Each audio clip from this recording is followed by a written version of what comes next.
this out. We'll wait for some people to pop in. We've got some eyeballs.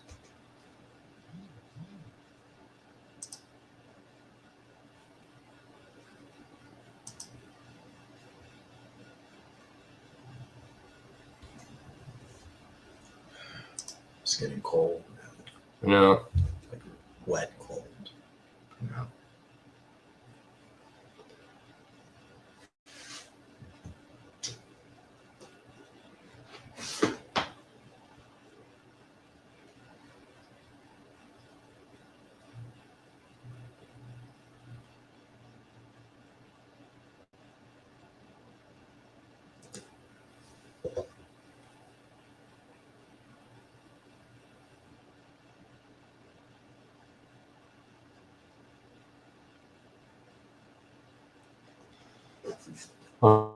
All right, what is up, everybody? How you doing? Comment, say hi. Let me give this a minute. Share the stream out. Make sure you guys like and subscribe. We are here with Isaiah Holmes from Wisconsin Examiner.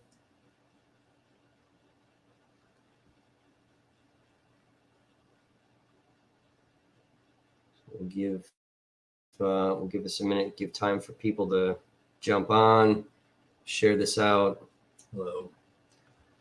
Hello. This will be a pretty good conversation.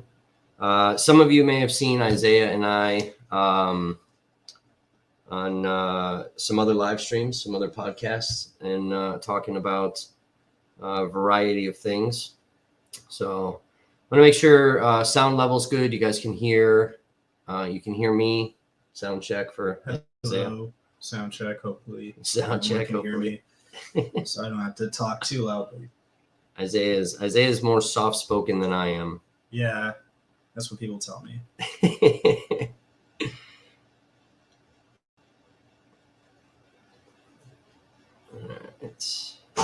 So we're gonna be covering a lot of different topics today. Kind of a mix of things for everybody, really.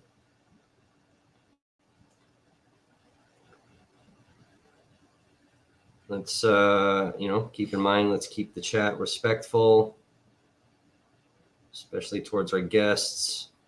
Certain comments, you're just immediately going to get banned. Other comments we're going to remove.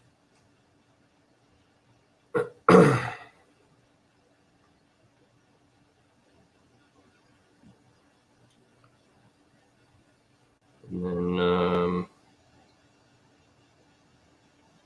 we're going to be doing something a little different too, a little bit more interactive than a normal stream where, as Isaiah is talking about different things and some of the articles and topics that he's written about. If you guys have a question and you want to ask Isaiah a question, the channel has some super chats, and you'll be able to send a super chat to ask Isaiah a question. And then depending, it's not just send a super chat and you have to answer. If he can answer, he will. And, we'll do it that way. So, let me just grab one piece of paper and a pen so we can write down some questions. So I'm not interrupting you in the middle of a thought. But while I'm grabbing that, so for those of you that have never seen you, they have no idea who you are. They haven't seen any of the live streams or anything that you and I have been on together. Who is Isaiah Holmes? Kind of give us a little background. How'd you get started in journalism? Kind of all of that. Yeah. So, while Kev is getting the pen and paper. So, hello, my name is Isaiah Holmes. I'm 25 years old. I was born in Milwaukee, city of Milwaukee. I grew up in the city of Milwaukee for the most part. For my high school experience, I moved with my mother to Wauwatosa, where I did my high school experience. And then after high school, I spent some time in the independent media community, essentially, bouncing around a couple of smaller outlets and also local outlets like Urban Milwaukee and Milwaukee Neighborhood News Service and just freelancing a lot. And eventually I was able to get a permanent, solid job at the Wisconsin Examiner, where I currently am stationed, currently writing for it. That's my job right now. And I like writing about a lot of things. I like writing about the environment. I like writing about social activism, policing and policing strategies, and privacy issues. Really, whatever kind of piques my interest at the time. And that's kind of an overview of me from a professional, I guess, bio summary. All right. And for like the Wisconsin Examiner, like what types of topics do you cover for them? Yeah, so like I just said, I do a lot of stuff about law enforcement strategies, different things like that. Investigative journalism. I file a lot of open records requests about stuff. Sometimes they don't get published. You're just gathering information, just trying to paint together a picture. I like to write about, surveillance issues, privacy issues, especially, and also social activism. So not just Black Lives Matter. Like I write about renters' rights and just anything like that, And then in terms of the environment stuff, I write about climate change. I try to pay attention to incidental take notices, which are like these notices the DNO about if they're going to do a construction project and an endangered species is in the area. They put out a notice. I do all kinds of stuff, but those are my general kind of stuff. I've written about housing before, homelessness. A lot of issues I focus on revolve around the city of Milwaukee, though. Okay. All right. All right. So the big topic is Kenosha once again. Kyle Rittenhouse, the trial. We're all watching it. Everybody is pretty much glued to the computer or the television set, watching this trial unfold. Do you have any from a journalistic point of view? Well, first, have you been watching? Yeah, I've been watching along as much as I can. Watching the various just uninterrupted streams and stuff. And right now it's probably one of the most watched trials on, at least in the country right now, probably one of the ones on the planet, to be honest with you. Yeah, it's definitely getting bigger notice than like Ahmaud Arbery's. That trial that's going on for his death. It's getting way more notice than that is. So from a journalistic point of view, like what are you noticing in this trial? Well, I mean, I'm noticing things that a lot of other people are noticing, in the sense of first off, there's a lot of lingering questions about what actually went on the different nights of Kenosha and during the unrest last year, and especially on August 25th when all the various armed groups came down. Excuse me.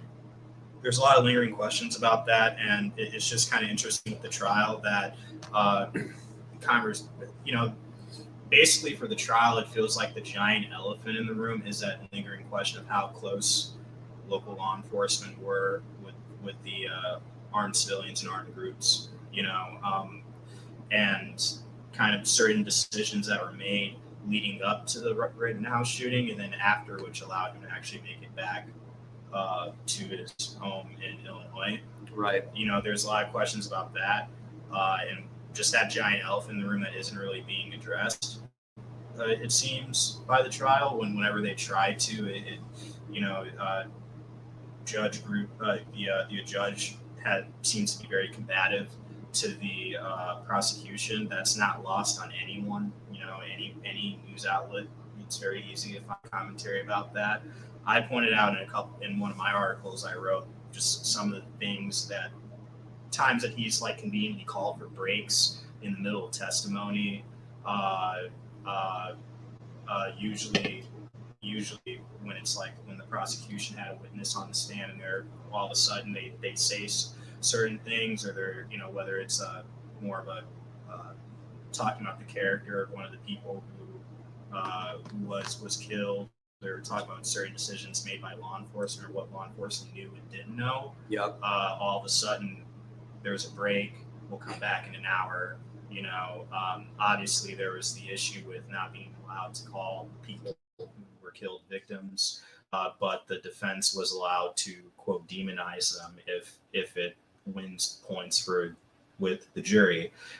Just how it seemed like, I think the phrase that's being used is, the judge's hand on the scale of justice there. All of those things have not been lost on anyone. And also, those are things with the trial itself. Surrounding the trial, there's a lot of emotions, there's a lot of feelings. There's a lot of people who feel that this is another example of kind of an inequitable criminal justice system. There's a lot of it's complicated because there's like multiple layers of it, right? There's like what's going on procedurally in the trial, and then there's all the emotions surrounding it, not just for Kenosha, but for everyone else in the country, Right. It's a lot to kind of take and analyze, Right. Do you think so? As far as I understood, as far as like the verbiage is with victim and looter, rioter, all that, I thought it was the court order where as long as the defense could show acts, riotous acts, which, let's be honest, we did see a bunch of things with Joseph Rosenbaum, some riotous activity. But I've not seen anything presented about Anthony Huber or Gage Grosskreutz that showed any type of riotous activity, lootings, arsons. So if that was in the court order, I had to show that in order to address them like that. Do you think that was fair that they were able to do that? That whole situation was kind of based on kind of a decision of the judge to kind of, state those kinds of stipulations of what people could be referred to as and what they couldn't be referred to as. So when you say that, if it's fair, the onus kind of stands, on the judge's decision in that sense. But in terms of if it was fair, like obviously they meaning the defense weren't able to present that kind of evidence for Huber or Grosskreutz. So they weren't completely successful in proving that all three of them were quote unquote rioters, looters, or arsonists. Those are very specific charges and activities, and I think that's part of the problem with people's perceptions of some of the Black Lives Matter protests in general, is that when there's a lack of differentiating between individual actions and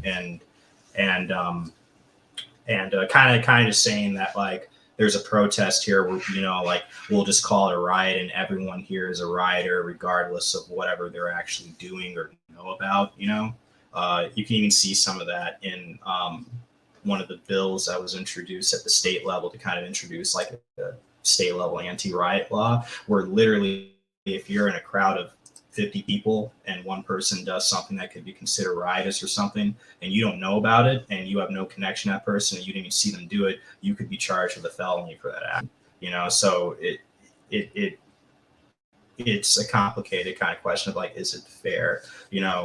People disagree with the judge's original decision, which opened the door for that to happen, but the defense wasn't able to actually do that for all three individuals. Right. Right. So there's like this back and forth with it, if that makes sense. Yeah. Yeah. What do you think about, so that one of the big, we'll talk about one piece of evidence here, but one of the big things with the CBS video.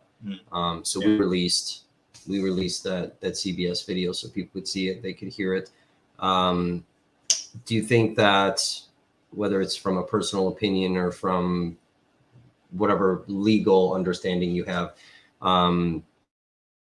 in past cases too, where all these types of things may have come in, do you think that like that was a relevant piece of evidence that the jury needed to see, or do you think that it made the right decision and it should have stayed out of the case? And you're talking about the video of Rittenhouse saying if I had my AR, I'd start shooting rounds into them. Yeah. So, or not if I had, I wish I had. Yeah. So, with that, I can see the argument of, people, you can sit there and say, well, you are, like we're not voice recognition experts, and that kind of thing. I didn't see that, but you don't ever see him. You just hear his voice. Yeah. Right? You just hear a voice that sounds like it. So that part of it, if people argue that you don't really know if that's him and etc. I get that part of it. But when you see other cases of just double homicide, and even people who are shot by police in officer involved shootings, sometimes there's this rush, and usually facilitated through local media outlets, to kind of paint that person a certain kind of way, dig in their history, and just see if there's anything at all. If there's a picture of them on Facebook somewhere, if there's anything that kind of we can point and say, oh well, this person, this is a token of their character. This is a token of what's in their mind, which is related to what ultimately happened to them. Yeah. That's very, very common, and I think that's one of the things about the Rittenhouse shooting and investigation in general that kind of hits home for a lot of people, especially for people in low income and minority communities, that they know that, if they were charged with a double homicide, they probably wouldn't have been able to leave the scene. They probably wouldn't. Would there have even been a bond set for them for a double homicide? Yes, it's $2 million, but would there have been a bond, or would they have said no bond because we want to keep you because you committed a very serious thing? Right. And then are you going to allow certain evidence which may be in its content very, very subjective, and maybe even, basically just subjective. You could take it or you could leave it, but are we going to allow that in this court arena or this public arena to decide what kind of a person that, this person is?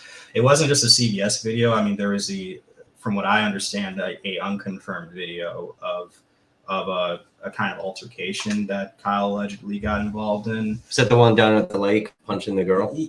Yeah, and I looked in, and like I said, so as far as I understand, it's unconfirmed if that's actually him, but similar to this video, and I think that allowing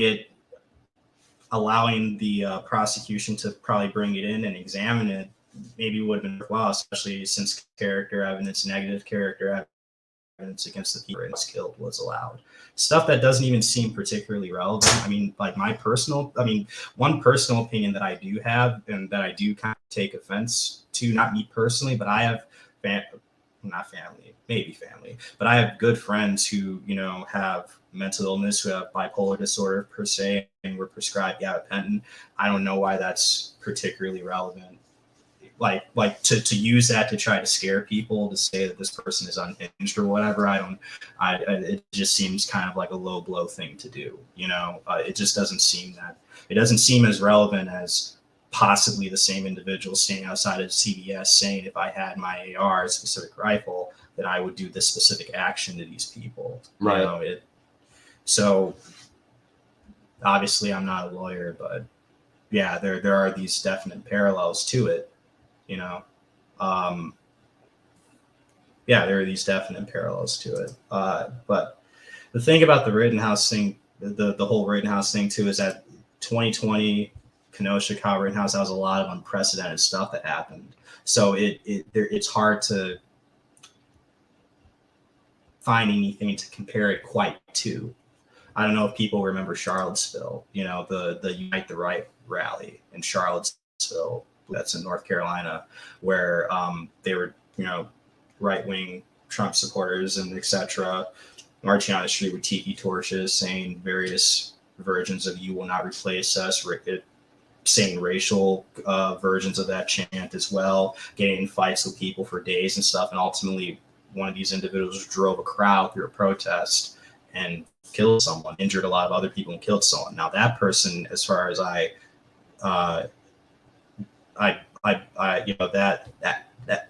person was convicted and serves very serious time, for that incident, I believe. So so that, to me, like that, I guess that's one kind of parallel case. But everything with 2020 and even with Rittenhouse, it's hard to kind of compare it to anything.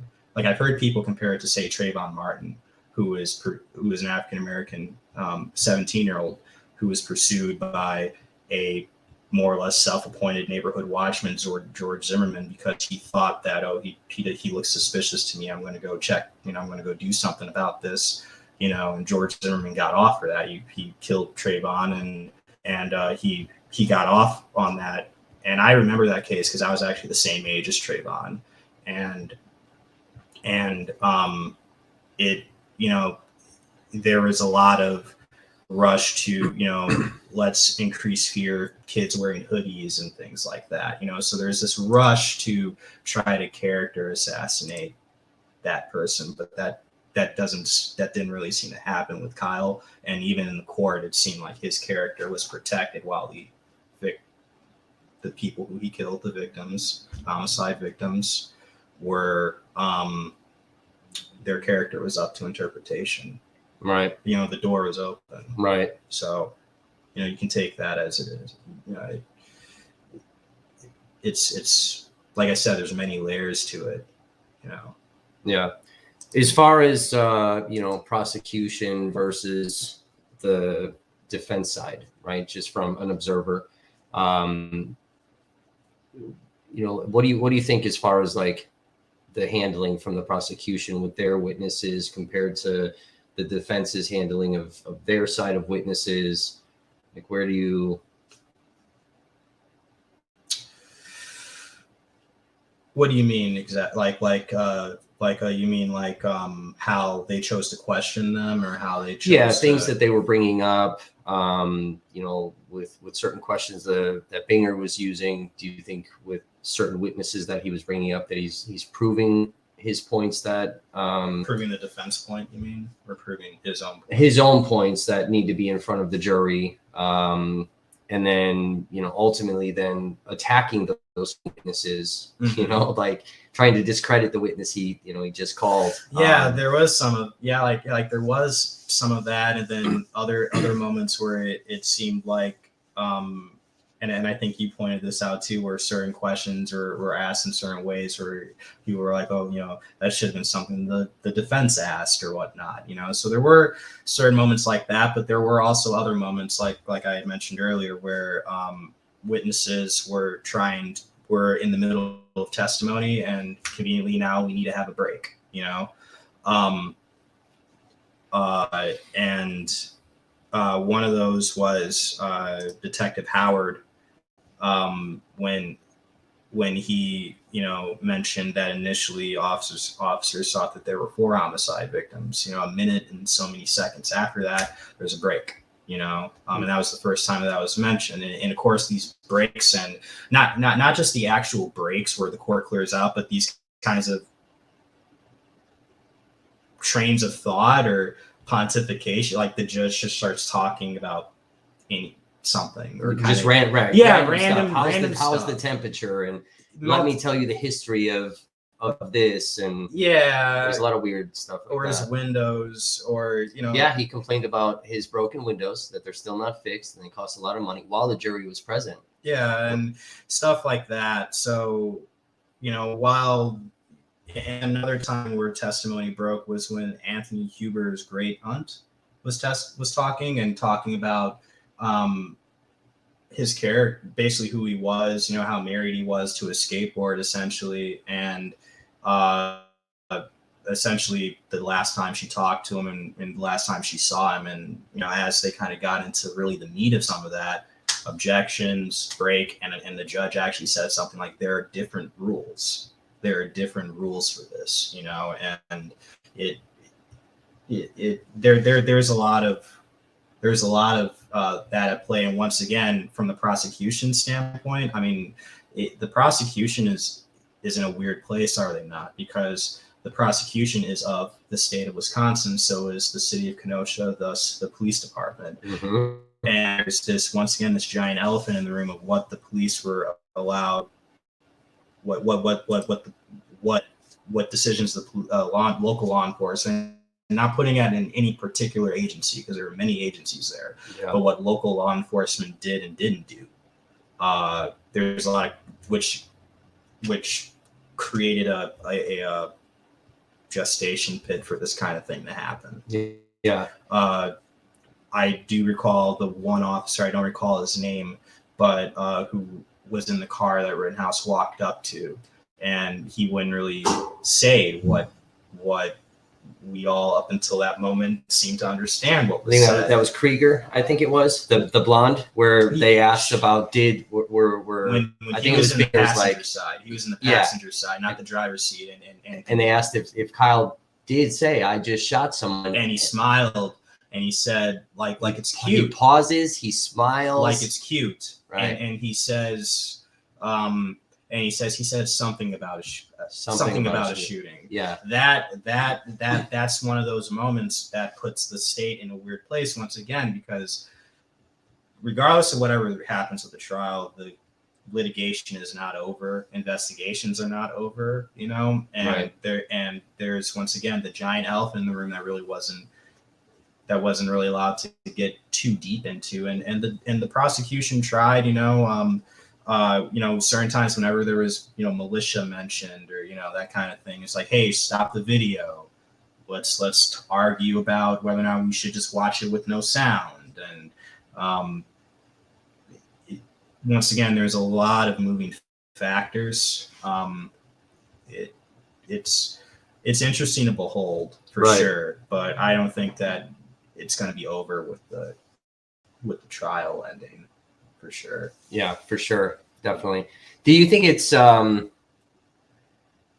so all right, so we have this moment where Binger is he's about to get his ass chewed out, right? He's sort of touching on Kyle's Fifth Amendment right, to remain silent through all of these things. And then he starts trying to question like previous acts, right, trying to get Kyle to talk about that right. CBS video. Do you think the judge was right in that situation on both those accounts? To scream at the to scream at the prosecution, to go all Emperor Palpatine on his ass. Yeah.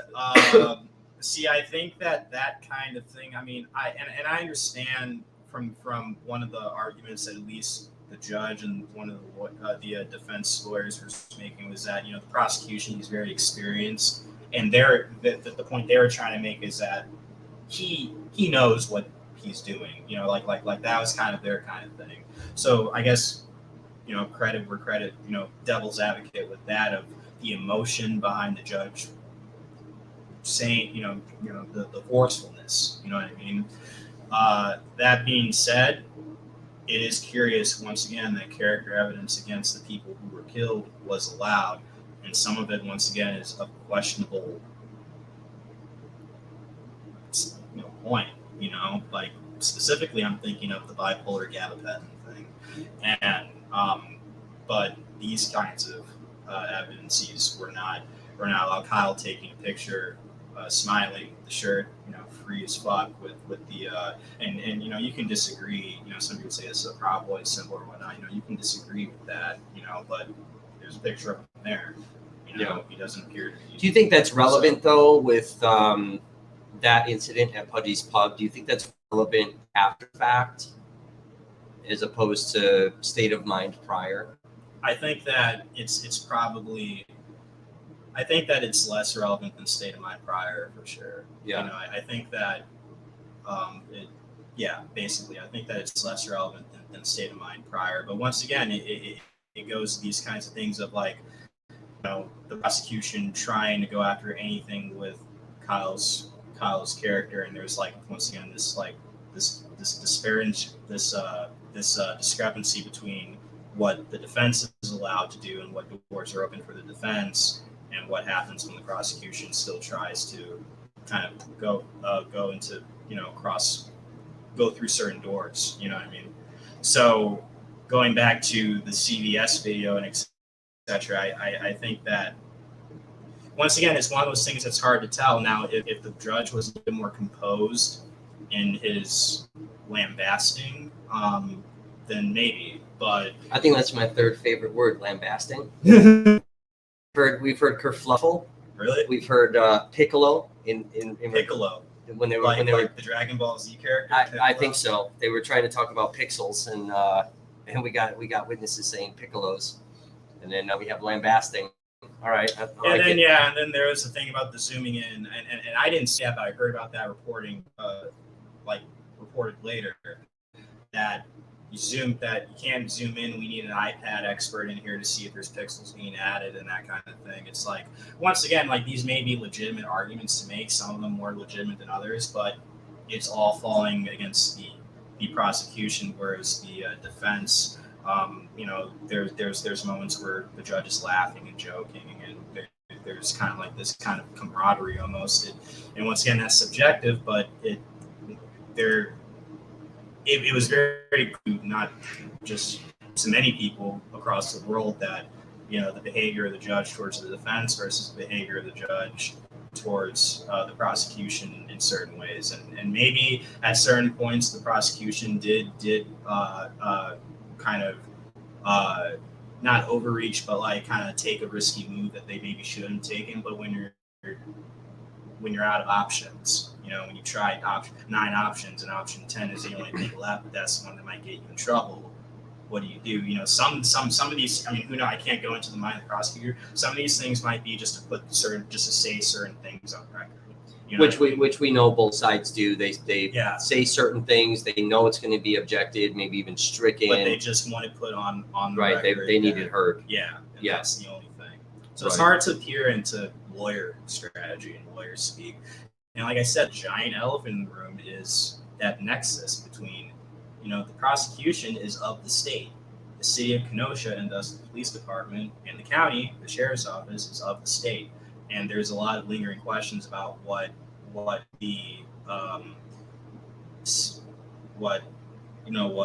was allowed to happen and not allowed to happen on the ground, right? Especially on the 25th. And that's why you get moments like that officer kind of smiling. And actually, after that happened, I talked to my colleague Henry, who I work with at the Examiner. He wrote the article that we wrote, where we got a lot of open records requests and text messages and stuff from the Kenosha PD from those nights. And Henry mentioned, one of those text messages that we got was actually sent by that cop. He's the one who was kind of texting about, hey, I'm going back to the war zone, kind of thing.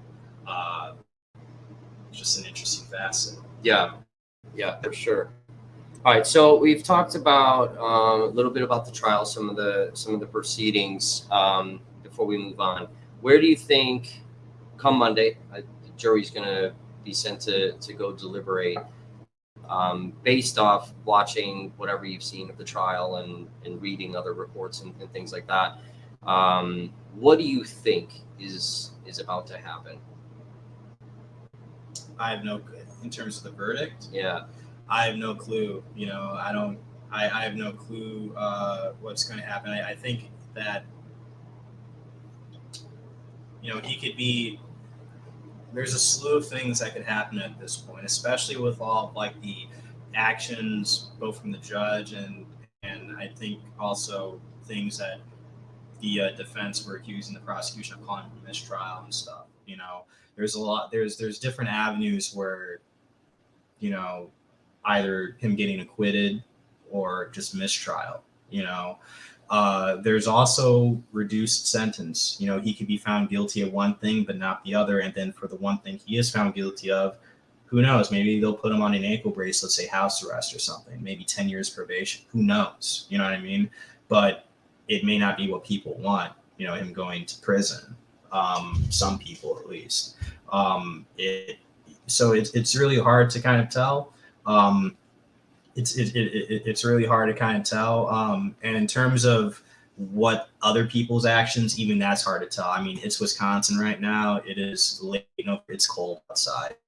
When the Jacob Blake decision happened back in January, there weren't people like there were people in the streets protesting, but there wasn't any it wasn't like in late August, Yeah, So, I mean, right. In terms of that kind of thing, I don't think that much of that. I think that people are, there may be a curfew. There'll probably be guard and stuff around. The feds will probably be around in their capacity, and people are most likely still going to be there, still protesting and on both sides. But in terms of anything like August, hopefully not. Probably not. But in terms of the actual case, there's a multitude of things that can happen. Yeah. And like I said, he can get the jury could surprise a lot of people and convict on certain things you didn't expect him to convict of. It's hard to tell.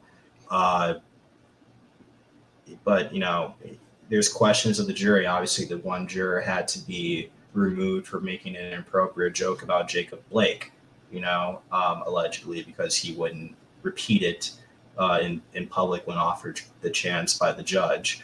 And I watch Democracy Now! Pretty regularly, and Amy Goodman, the host of that show, brought up, that juror was removed, but how did they get on the jury in the first place? Especially when there's only, there aren't. A lot of reporting said there was only one person of color on that jury, similar to the Ahmaud Arbery trial in Georgia. Right. And then, of course, another juror had to get removed for pregnancy issues. So it came down to an even number. So it's hard to peer into the mind of the jury, see where their starting point is. It's really anything. Anything could happen with that. Right. Another aspect of it too is, who knows? I don't know if this will play into mine. I was 17 when that happened, and the state of Wisconsin can be really weird when it comes to 17-year-olds. Whether or not, sometimes they treat them as kids, sometimes they treat them as adults. That could play in a factor of what happens to him. Yeah, we do definitely live in a weird state. And I was even saying recently on one of my streams where, let's just say he is found guilty.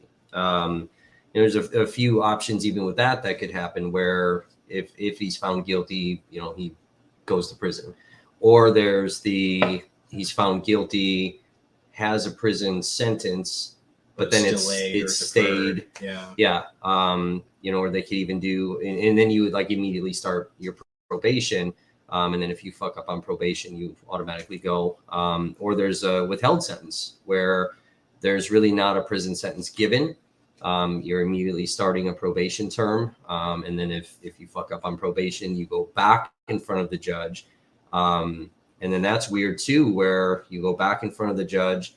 And even at that point, the judge could say, okay, I'm going to give you one more chance. And then you're still, and we've seen judges here in Wisconsin where they're giving chance after chance to certain people, and they don't end up going to prison.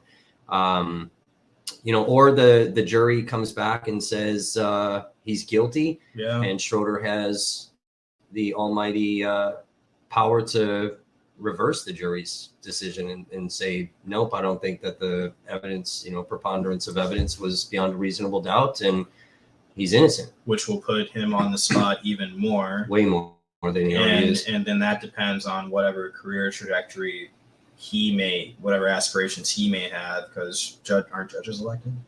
Yeah. So, whatever he may have. And then also, regardless of whatever happens Monday, there's appeals court, right? Right. So regardless of whatever happens, one side or the other is going to go to appeals, right?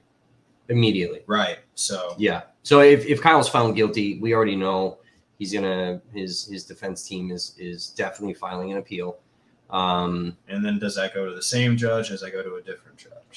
And then like we've talked about with different biases and some weird things that seem like maybe there might have been some procedural misconduct by the judge, the defense, by the prosecution.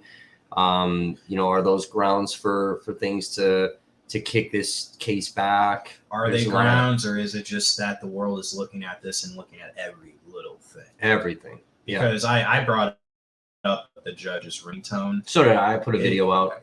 I brought it up to my colleagues. One of my colleagues, he knows courts better than I do, and him and an older colleague of ours was like, "It's, that's a really common song, and yeah, it was used at a Trump rally, but it's kind of cliche, burnt out song." You know what I mean? Yeah, for sure. Someone, a Kenosha journalist, tweeted that I've been covering Kenosha court for a long time. He's always had that ringtone. So it's like, and I'm sure what's not grasping for straws, but like the world is watching every little thing, every little action. Right. Yeah. I mean, he just got, there's a big thing going around about Schroeder making the kind of poor taste joke about the Asian food. Right. That thing. Yeah. That's all going around. Like the low key off the boat joke. Right. Yeah. That's what, for people who don't understand, that's what it's just. Yeah. Jesus Christ. You know what I mean? There is a lot of nitpicking. I did post a thing about the ringtone. I thought it's, we already know, I'm from Kenosha, so I already know Schroeder's politics. And, but it just, here's the reason. Now there's stuff coming up. I'm sorry to interrupt, but then there's stuff coming out about like on social media, like, oh, the celebrity who bailed. Yeah, Ricky Schroeder is related to Judge Schroeder. That's false. Yeah, it's that's like rhetoric. Yeah, as soon as I brought it up to my colleagues, because it's like it's not like, hey guys, look at this. It's like, hey, something else to be aware of. And and they said, bro, that's a really common name. Right. Sure. Yeah, I just got something else with somebody of importance with all of this, whose last name is also Schroeder.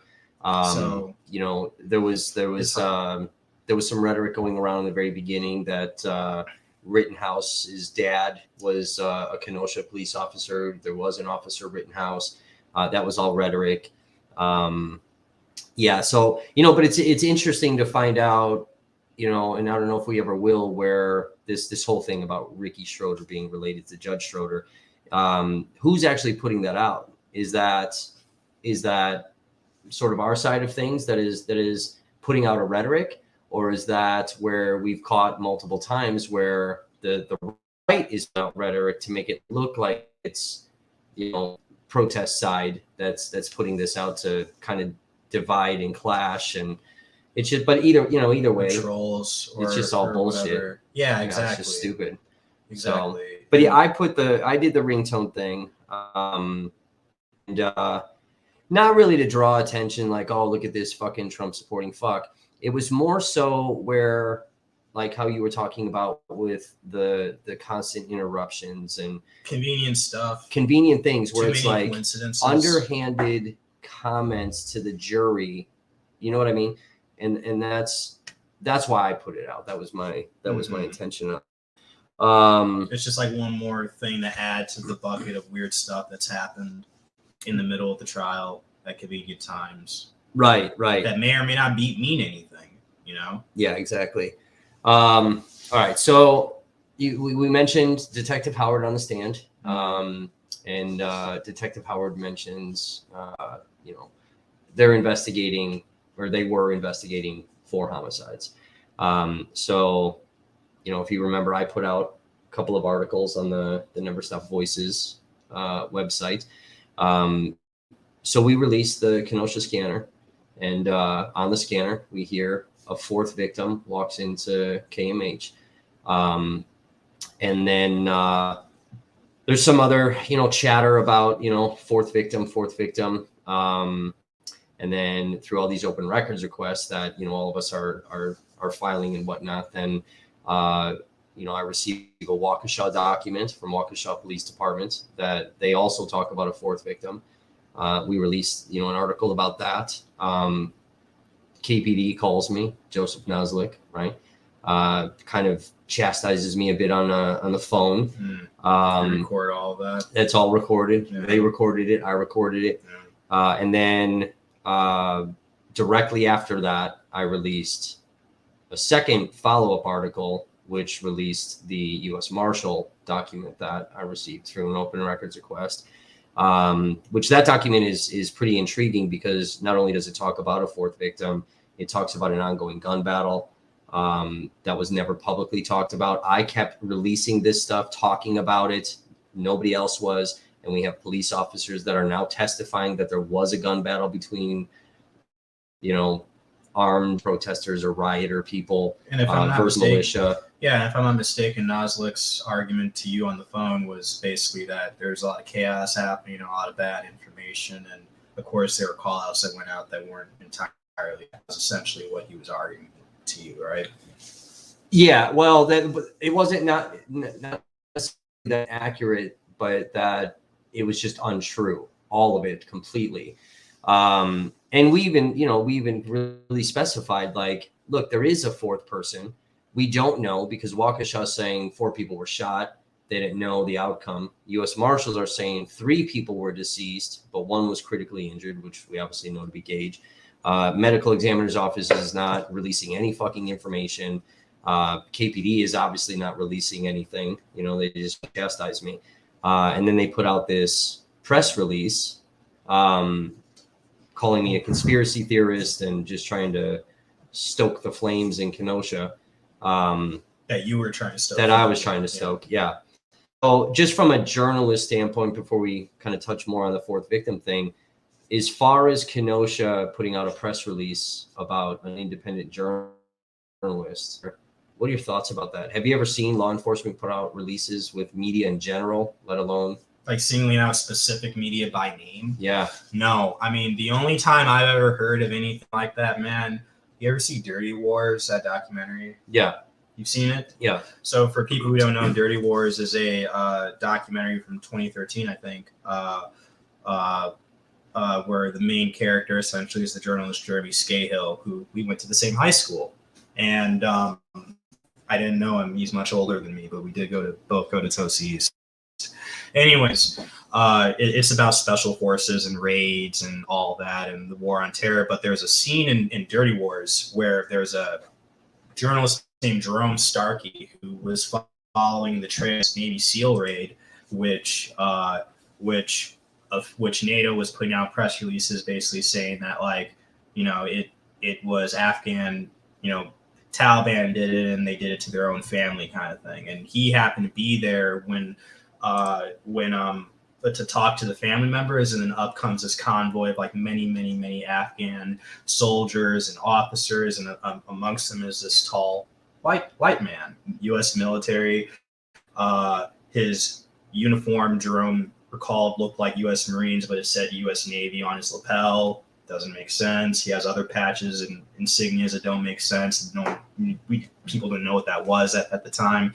And this guy, who's the commander of this special operations unit, American unit, came to personally apologize to the family. And Jerome took pictures. So that's how you prove that happened, right? Mm-hmm. But prior to that, like, Jerome was singled out by NATO, singled out specifically in press releases. They called him a liar. They said the information wasn't accurate. And then after the pictures came out, they had to reverse that, and say, actually, it was Americans who did it and we got the story wrong and all that kind of stuff. So that is literally the only time that I've ever heard of, like, in that particular way, you know what I mean? Yeah. Of like a journalist being singled out so specifically. Yeah. And granted, it's not like Never.Stop has staff.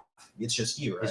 So I get that, but so specifically and then called and discredited for following string. It's not like you were making things up. You were following a document trail because you were out on the 25th.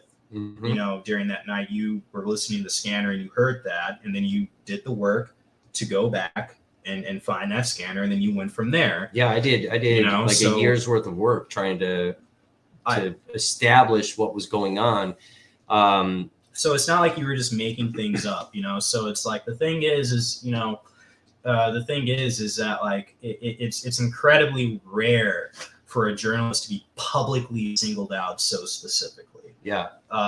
Because just one press release like that can ruin your career forever. now what I will say is that it is, and I've said this before, it is, freelancers and independent media are easy targets, for all kinds of things, for all kinds of not just from the police or stuff, but just in general. They don't have large companies backing them, and even at the Examiner, like we're part of a larger network, but some departments or individuals may not understand that, so then they may try to do certain things as if thinking that, oh, he's independent media and it's okay to do certain things to him. Right. Long story short is that independent media are always easy targets for this kind of thing, because there's a perception that they're off on their own, and all you have to do is scare them, or make them uncomfortable, or just convince everyone else that they're full of crap. Right. Because there is a lot of bunk information out there about everything, about health, about everything. Right. So, right. Do you think their little press release scared me off? It doesn't appear to have. No, it seems to have. I don't even know if it made you particularly angry. Maybe at first, I'm not sure. You tell us. Did it make you angry? Did it? My first reaction, because everyone started messaging me. What was your first reaction? My first reaction was, these motherfuckers, bro. That was my first reaction. And then I kind of chuckled. I did get a little pissed off about it. Was there any warning? Was there any call from Naslik saying, Kevin, I'm sorry for no, not like not like I call him and warn him like, hey, bro, I'm about to put this fucking article out. Like, do you want to respond on this? Like, even the U.S. Marshal document, he claims he had never seen it. And I said, hey, I'm going to release this article. We have this backup document, whatever. And he's like, can you email it to me? I've never seen it. Right. So this whole battle, and I don't know if it's a battle of this particular battle in this giant war with me and Kenosha, but this battle with me and Naslik, where we're just consistently kind of going at each other. Yeah, battle of wits. It's a chess game. You know what I mean? We've definitely taken each other's, main pieces off the board. But we release all this stuff, whatever, and it's fun playing chess with Naslik. I'll admit that. But one thing that I never really thought about until we are watching the trial and we're bringing up each of the counts that are against Rittenhouse. So the fourth victim is Jump Kick Man. So-called Jump Kick Man. Right. So like that right there, even the state is supporting it. The police who took the statements are supporting a fourth victim. So essentially he is, and maybe victim is a strong word. Or maybe it's loaded in the sense of we don't necessarily know what happened to that person afterwards. Right, and that's the thing is we don't. We do know that shots were directed at his direction. Right, so he would be the fourth individual. So I didn't think about this. And then we have Detective Howard that is on the stand, and he says something about a fourth person. Again, a little bit of misinformation, confusion. Is it a homicide? We didn't know. We're looking into this. We're all following this trail. But I was the only one outside of law enforcement that was following this trail of, well, who the fuck is this person? Who is this fourth person that all these documents are mentioning? And then you put out a recent article, which I'll share here in the stream. Do you remember which one it's called? What, the unease one? Yeah, is that what it is? The unease. The unease. This one here. So I'll share this article with you guys. You can read it in full, but if you want to kind of explain what you were writing in here, and then you also mentioned the fourth victim.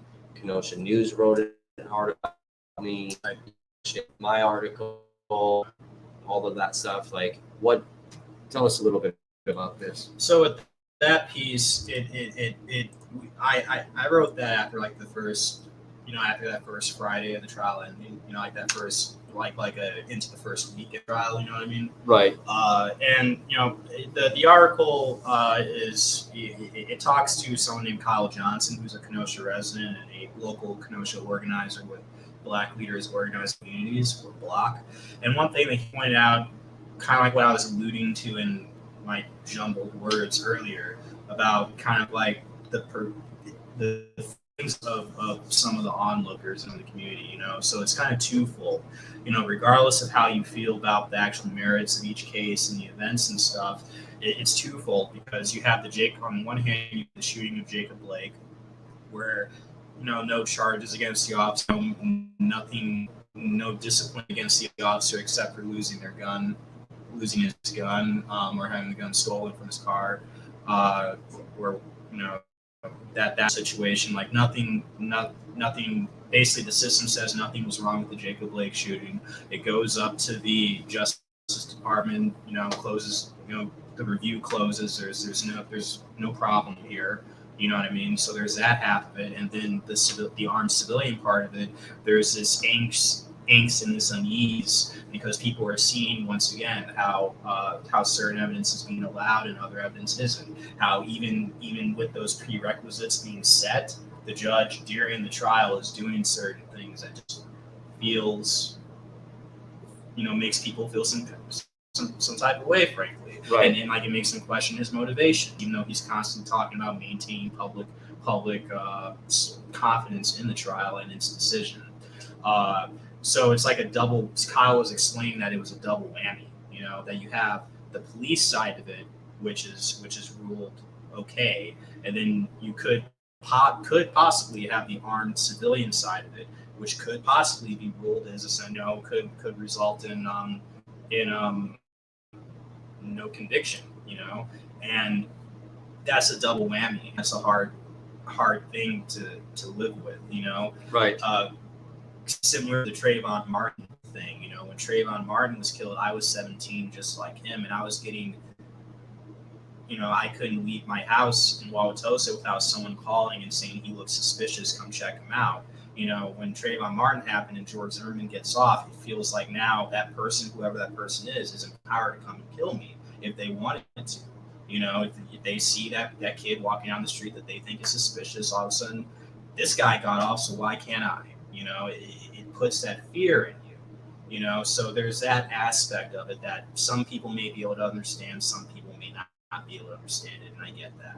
Right. And then I did mention the fourth victim thing, because I come out of the independent media community. I know how difficult it is, and how you can be seen as an easy target, and it being in journalist.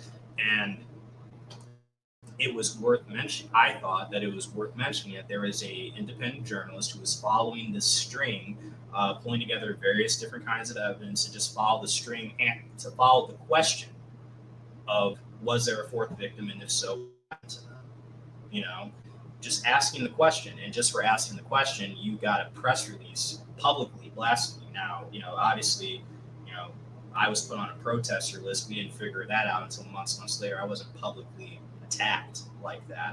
My name isn't in any press releases or whatever. Yeah. You know, so that's worthwhile that this independent journalist with who's doing work was shamed publicly, and now you have on the stand that this very question is now being re-explored. You know, so those are some of the things kind of touched on in that article. And also that article mentions some things we've already talked about, certain specific times that the judge called for breaks and stuff like that, which a minute and so many seconds after Detective Howard first mentions that, well, of course, we were initially under the impression that there were 4 homicide victims. A minute and so many seconds later, hey, break time, see you again in 45. Right. So it makes it all very suspicious. It makes it like we're hiding something. But again, the reckless endangering safety for the unidentified male that we know as Jump Kick Man. You know, and again, maybe victim is a strong word, but he is the fourth person involved in the whole thing. Yeah. So when it's written in the that this is the fourth person, and then I'm putting out documents about, again, there is a fourth person. These are what law enforcement are saying about these things, and then it'd be publicly blasted on it. It's just in that particular way where you're being discredited and called dangerous, essentially. Yeah, that what you're putting out is dangerous. Right. which I can understand the Kenosha Police Department's point of view if they don't want another situation like that to play out, and they may be concerned about anything like that, But how much rhetoric has mainstream media, corporate media put out there false? And even Schroeder brings it up, where his total disdain with the media. But we've seen that where both sides of media, right, have literally just put out absolute fucking rhetoric. And did Kenosha put any press releases about those things? You know what I mean? It's like, you're not doing it for that, but you want to come and target me. Like I said, independent journalists are easy targets. Now, is it wise to target them? No. I mean, we have First Amendment for a reason.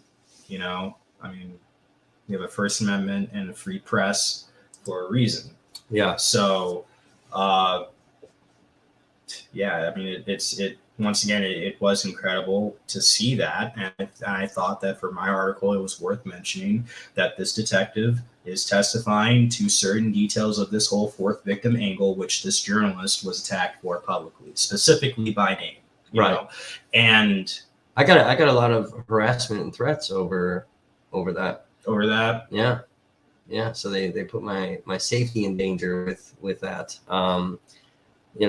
But so it's exceedingly rare for that kind of thing to happen. Yeah, and that's what when the Kenosha News interviewed me, they had said the same thing. It's very unprecedented. Like we've not seen this. I've literally only heard that about Dirty War, like in Dirty Wars about JSOC before anyone knew JSOC existed besides JSOC. So right. I'm sorry. So maybe I got a high honor there, I guess. So what I said is not false. I was accurate. There is a fourth person. We don't know what happened. Mm-hmm. V Radio says, I got the feeling that Jump Kick Man probably didn't come forward because they may have been wanted. That's very plausible. Yeah. Another thing is on probation, had a warrant. Well, my mom, my mom worked as a surgical technician for a lot of years at St. Joseph Hospital, and my dad worked for a period of time in the emergency room as a security guard. And they both told me, when you come in with a gunshot wound, even if it's a stray bullet or whatever, if there's two things in America that you can depend on happening when you go to the hospital with a gunshot wound. When you walk in there, you're going to leave with a bill, and you're not going to leave without talking to at least the police coming and trying to ask you questions. They'll put an IV in your arm so you can't leave. You're afraid to take that out and everything, and they'll say, wait here, we'll be right back, and detectives will come where you're basically captive and held captive, and ask you questions about what happened to you. Yeah, because you got shot, and that's not something that happens commonly, but not commonly at the same time. So what happened? Right. So there are times where people are sustain those kinds of wounds in a situation where they don't want to talk to police for whatever reason. So if it's something that they feel like they can stitch up at home, and like they do that, people are crazy. Right. You know what I mean? Like people 100%. Will do that. Yeah, and it's hard to think. I mean, when we all watched the video. Yeah. I mean, that's point blank range, 2 rounds fired off, round 5 and 6. Now, obviously, we don't. It's probably not a life threatening. If he got hit, if he got hit, it's not life threatening. Maybe there was a slight grazing, or he does by a miracle, Kyle missed. Yeah, it's hard to tell because he does limp away, but that could have been from his flying kick thing. Right. The other people who got shot went down right away. You know what I mean? All 3. So if this fourth individual did sustain a hit, they were the only one to actually get up and walk away. But adrenaline is a damn thing, man. 100%. So it's just a question. Right. It's just a big ass question. Right. And then who knows what went through this person's mind once they kind of, the day after all that goes away and they're like, do I want to go back to the hospital? Or do I just want to go back to wherever, you know what I mean? Yeah. It's a question. And all the technology, all the videos, all the stuff, and the fourth person is still. There's an FBI plane around. Right. You got media everywhere, live streamers, drones. There's all types of shit. Stuff And this they probably person, won't admit to. this person has never been identified. Yes. It's crazy. Yeah, and once again, I mean, the issue is you as an independent journalist were singled out and they attempted to discredit you simply for following the string of the question. Yeah. You know, you aren't necessarily saying, I know for a fact that, there's a fourth dead person. But, yeah, and I never said that. Right. That someone else is dead. Right, because that's a very serious allegation. But you're just following the question of, there's this trail, and let's see where the trail leads down. And you went down so far and triggered the invisible trap wire. Yeah. Claymores went off. Yeah. You're still here. So Claymores definitely went off. 100%. All right. So okay. I'm going to link it again for you guys that want to read this article by Isaiah. It's a really good article. All right. So we're talking about, we mentioned about drones. We mentioned about, all this phone footage and all of these things. There was another article that you had talked about. Which one is that called? With like the technology, the Fusion Center stuff. Yeah, that was written a couple months ago. Is this one to look at the Milwaukee Fusion Center? Yeah, so that's one. That's one deeper look at the intelligence capabilities of law enforcement agencies at the local level. All right. So since people are seeing in the Kyle Rittenhouse trial, they didn't know that the FBI had, and just to clarify, because it sounded like the FBI was sitting up in a Cessna flying. Quite possibly. Right. They were doing that in other cities for sure. In other cities, 100%. Certainly for days. Some things that I've found where their drone, though, they do also call the plane. So it could very likely. What kind of drone it was? No, but it looked pretty interesting. I'm wondering, did the FBI put little circles, person of interest, or did fucking Binger? But yeah, so we're seeing these drone footages and all of these things, and you had put this article out, a look into Milwaukee's Fusion Center. I know you've done a lot of extensive research on electronic monitoring of things, privacy issues. Can you kind of talk about what the Fusion Center is for those that don't know, how dangerous this may be, may not be, benefits, pros, cons, all these things, and kind of where we are with. Right. So a Fusion Center, Fusion centers are essentially, there's something that mushroomed across the country after 9/11. So part of the issue, one of the issues that occurred in 9/11 was that there were breaks in intelligence between various federal agencies and then also with local agencies. So Fusion centers were developed as a concept after 9/11 to kind of bridge that gap in intelligence, and they, as the name implies, it fuses. It provides a platform where there is a lot of collaboration and information sharing. Between federal and local law enforcement, tribal law enforcement, etc. And sometimes there's private sector that goes into that too. There's perhaps non-law enforcement functions that go into that too. But beyond that, each Fusion Center across the country, they were produced under the Department of Homeland Security, but they didn't give that much direction as to how each Fusion Center should be developed. So each one is a little different. They follow a similar theme, but they're a little different. Right. And in Wisconsin, we have two Fusion Centers. We have one in Madison. It's called the Wisconsin Statewide Information Center. And then we have another in Milwaukee that has kind of two, you can think of it as a coin with two halves in Milwaukee. Okay. So the Milwaukee Police Department has a fusion division, has a fusion division. That's one half of the coin. The other half of the coin is something called the Southeastern Threat Analysis Center, or the STAC, which is a partnership with Homeland Security, FBI, Counterterrorism Task Force, Joint Terrorism Task Force, and the local police department.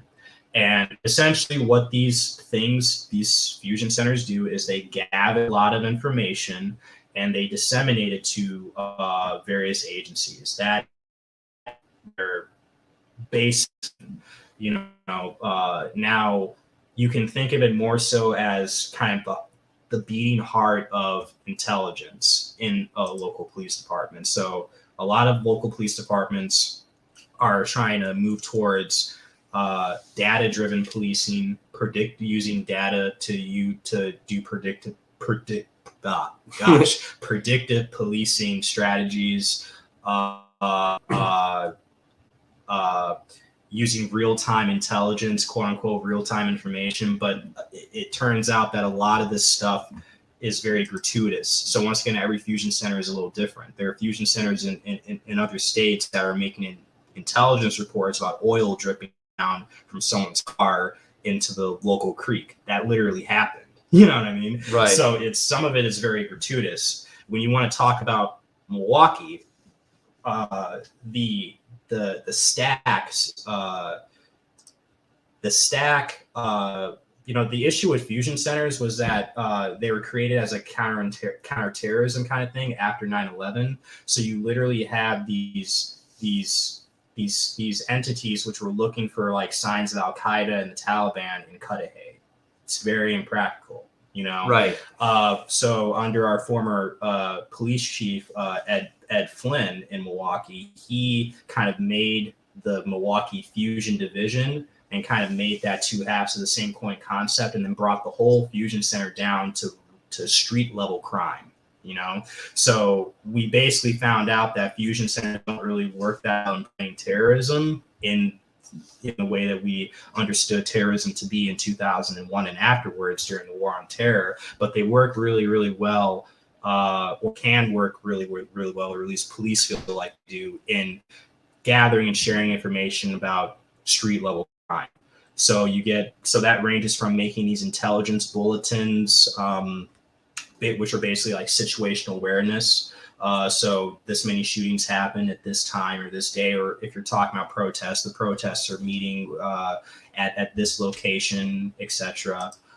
A lot of the in Milwaukee, a lot of the technologies which both track cell phones and can possibly intercept communications, as well as the technologies that they use to actually break into cell phones and crack cell phones and download their contents, that's coalesced in the Fusion Center. They also social media analysis, where they're going through social media, Facebook, and there's a lot of social media surveillance.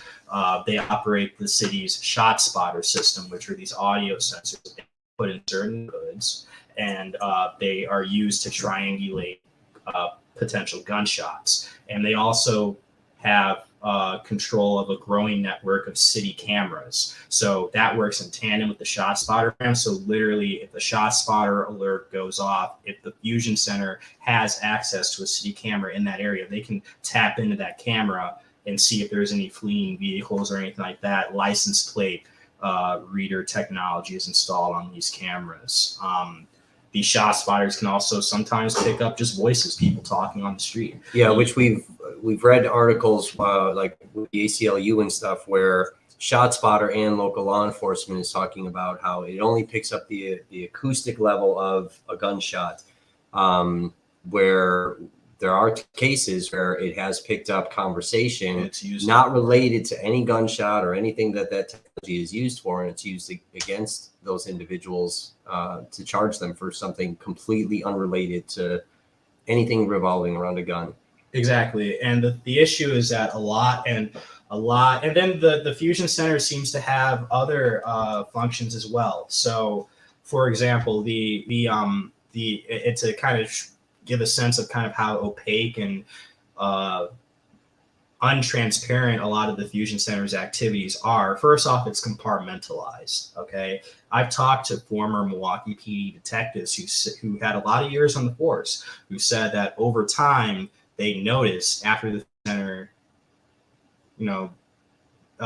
began developing, etc., the intelligence that they were getting started getting better. So instead of, hey, sit outside this guy's house and wait for him to come back, it's, hey, he's going to be here at this time, yada yada, and like we know that for a fact, go and get him. And they didn't question where the intelligence came from a lot of the time, because there's only certain people who are allowed to even have access to those technologies operated. There's non-disclosure agreements with a lot of this stuff, to where the department won't talk about its use. Judges sometimes. So if they use a stingray, which basically is a device that they use, it makes your phone think that it's a cell tower, so that it connects to the phone, and then they can either track your phone or intercept communications and things like that. And depending on the model and the software, it has other capabilities too. Is that legal for them to do that, or are we bordering on invasion of privacy with? It's in a gray area, because once again, like, if it's a legal kind of thing, sprays, there are these non-disclosure agreements attached to stingray use in order for them to even receive it. You know what I mean? So there are cases in 2016 that had to get thrown out, because judges found out in Milwaukee that the police department had been using stingray to find people and not allowing that evidence in court. So it can amount to a illegal search that would then get evidence thrown out, but they're literally they won't talk about it on the stand. They're even misleading judges. They'll file a warrant for say a pen register, which is a method of intercepting what numbers are calling your phone and what numbers your phone is calling. Mm-hmm. They'll ask for a pen register, which that method has existed a long time, but then they'll go and use a stingray that uses all these other capabilities, So there's a lot of issues with fusion centers, because a lot of the things that they do, it's so confidential that even other officers aren't allowed to really know about it. Like I said, it's compartmentalized. So there are officers, like I said, one of the former officers that I talked to, she had mentioned that once again, the intelligence started to get better over time, and her key card could get her in any door in Milwaukee PD at the end of her career, except the Fusion Center. You had to be picked for the Fusion Center, she said. Wow. And even within the Fusion Center, people aren't allowed to see certain stuff. They may be privy to the social media surveillance, but the cell phone surveillance room, they can't get back there. So it compartmentalizes itself. In other states, fusion centers have been resistant to audits, Yeah. So that's the issue with it, is that the growing, they're operating very, very powerful technologies and methods that affect all of us, and it's growing today, and our view of it is questionable in terms of how much we're able to see and what we're able to act. People are worried about use of force policies in police departments, but there's virtually nothing on the books about surveillance stuff. They trust that the courts are handling it, but the courts are being misled sometimes about what's being used and how it's being used. So, and a lot of these things, like you were saying, when they're applying for these warrants and things are being even misled to judges and stuff, some of these technologies are labeled as confidential informants. Yes. When it's not an actual person. Yeah. It's a technology, right? Yeah, or a confidential source. Yeah, and actually the team that seems to operate the Stingray, or the cell site simulator is the technical term. The team that operates that is actually called the confidential source team. And it's part of the fusion center. There's another team called the high technology unit that seems to operate more of the cell phone downloading stuff. And then I've also seen emails from cops within Milwaukee PD are saying, hey, I got a suspicious email asking me to click on a link, and they send it to the high technology unit. There appears to be some sort of understanding of malicious cyber activity, like hackers and stuff like that, to where this unit may not be necessarily doing those kinds of things, but if an officer feels that there may be something going on in that realm, they request help from that unit, the high technology unit. Wow. So this fusion center has all these little different departments that are operating. Yeah. All these different technologies that are walking into a gray area with every citizen across the country. Yeah, and it's growing. It's a growing issue every single day because, Stingray. There may not be a lot of people who know about that, but there are enough people who know about it at this point to where it makes you wonder if there's the game, like the game, like I had one cop tell me, Randy Shrewsbury, he's out in Cincinnati, a former Cincinnati area officer. He told me that the game in terms of surveillance hasn't really changed. The ways to play the game keep changing. He told me a story about when he remembered how in the 90s. At one time, he was sitting outside of a suspect's office, using a police scanner to listen to their calls on a cordless phone.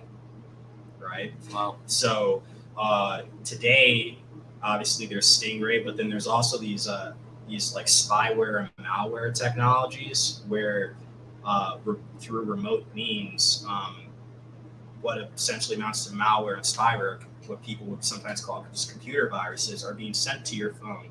And Apple, Android, these operating systems are being exploited to turn your phone to, first of all, gather all the information from that phone, and also turn that phone into a very powerful kind of wiretap. That's called, one of the programs that do that, or softwares that do this, called Pegasus. Apple had to release a emergency patch within the last 40 days, I think. Within the last 2 months, they had to issue an emergency patch because this Pegasus software keeps finding new vulnerabilities to exploit, and they had to issue an emergency security patch. Now, does Milwaukee PD or the Fusion Center or even the feds have Pegasus? We don't know, but there have been a lot of stories, consistent stories that I've cataloged in the city. I have seen people who had suspicious logins in their email from a device that can't be accounted for, and the dates line up to something that was happening in the protest. I've seen that before. So it's a question of who's doing what, and I've talked to one guy, Bill Levington, who he works as an expert witness now, but he's a telecommunications guy, and he knows a lot about wiretaps. He's a wiretap expert. In fact, he helped design the actual wiretap system. And his issue with all this is that the way wiretaps are supposed to work legally is that, cell phone companies need to have the technologies and the capabilities there for police to surveil you. That's in the law. They have to comply with orders and stuff like that. They have to cooperate at times, if they can, for investigations. Right. The police don't need their own devices to go off and do their own wiretap. What they're trying to do with these technologies is they're trying to cut out the service provider. They'll say, hey, judge, give us an order for a wiretap. And the judge is thinking they're signing an order for a phone company to forward information to the police. Really, what the police do is they get in their van and they drive their Stingray out to someone's house, and they connect and they do it that way. That can be problematic, in a variety of ways. And one thing that one thing that mentioned to me was that, a lot of these questions and a lot of this concern would be solved if the Fusion Center and these technologies were more out in the open. If they were public, like how we had last year where people shot bullets and tear gas, and there was a public meeting in Milwaukee about that. Why isn't there one about surveillance issues? There are people experiencing all kinds of things last year. Why isn't there a hearing about that? How come these families can't come and say this happened to us, and the police come out and say whatever they say? This is how these technologies work. This is what we're willing to tell you. This is what we're not willing to tell you, because we don't want you to learn as the public too much about our strategies. Otherwise, we'll be made ineffectual as police. That's usually their argument of why they don't tell you anything. It's because if you knew how we did these things, then the criminals would be able to adapt. Criminals are always adapting, and so are the police, So, that's a big issue with a lot of these. In Milwaukee, we just had the Fusion Center put up more more cameras in a particular business district, they'll be able to tap into those cameras. Those cameras have license plate reader technology, you know. And the issue, and I'm sorry I've been talking for a minute here. No, you're good. But the issue too, whether you're talking about stuff like that or where you're talking about stop and frisk and illegal searches, there are people who say, well, if you're not doing anything wrong, what's the big deal? You know, if you don't have anything to hide, then you shouldn't have anything to worry about. Nazis, World War II era Nazis said stuff like that to justify things that they were doing. So that's not the best argument. That's as empty as I was just following orders. Right. Number one. Number two, this is America, and we have rights to privacy under different amendments in our Constitution. Number three, yeah, you do have something to hide. You put locks on your doors, right? You have a passcode on your phone, right? Passcode on your computer, passcode on your Gmail account. You want to protect your bank information, right? You want to protect all these transactions or whatever, right? There is of course you have something to hide, and that's why these kinds of privacy issues, when they come up, are of concern. You know, yeah, I can go on and on. Yeah, no, this is good. So I'm gonna link Isaiah's article that look into the Fusion Center so that you guys can read, you know, in full what he had to write about that. I did, and you had mentioned the automatic license plate readers. Mm-hmm. So I had wrote an article about automatic license plate readers where Kenosha had received a $49,000 grant for automatic license plate readers, and it virtually wasn't challenged. So even in the city council meetings, like there were some aldermen that had some questions, but essentially the responses that those aldermen were getting were these very blanketed things, and just kind of used to shut them up. The company where, like, you're talking about non-disclosure agreements and all of these things, the company Vigilant Solutions has that as well, non-disclosure. So we can't even see the contracts, which is open via, you know, Freedom of Information Act, and, you know, especially here under Wisconsin open records law, third-party contracts between law enforcement and a provider or what have you. That's open records. We're allowed to see that.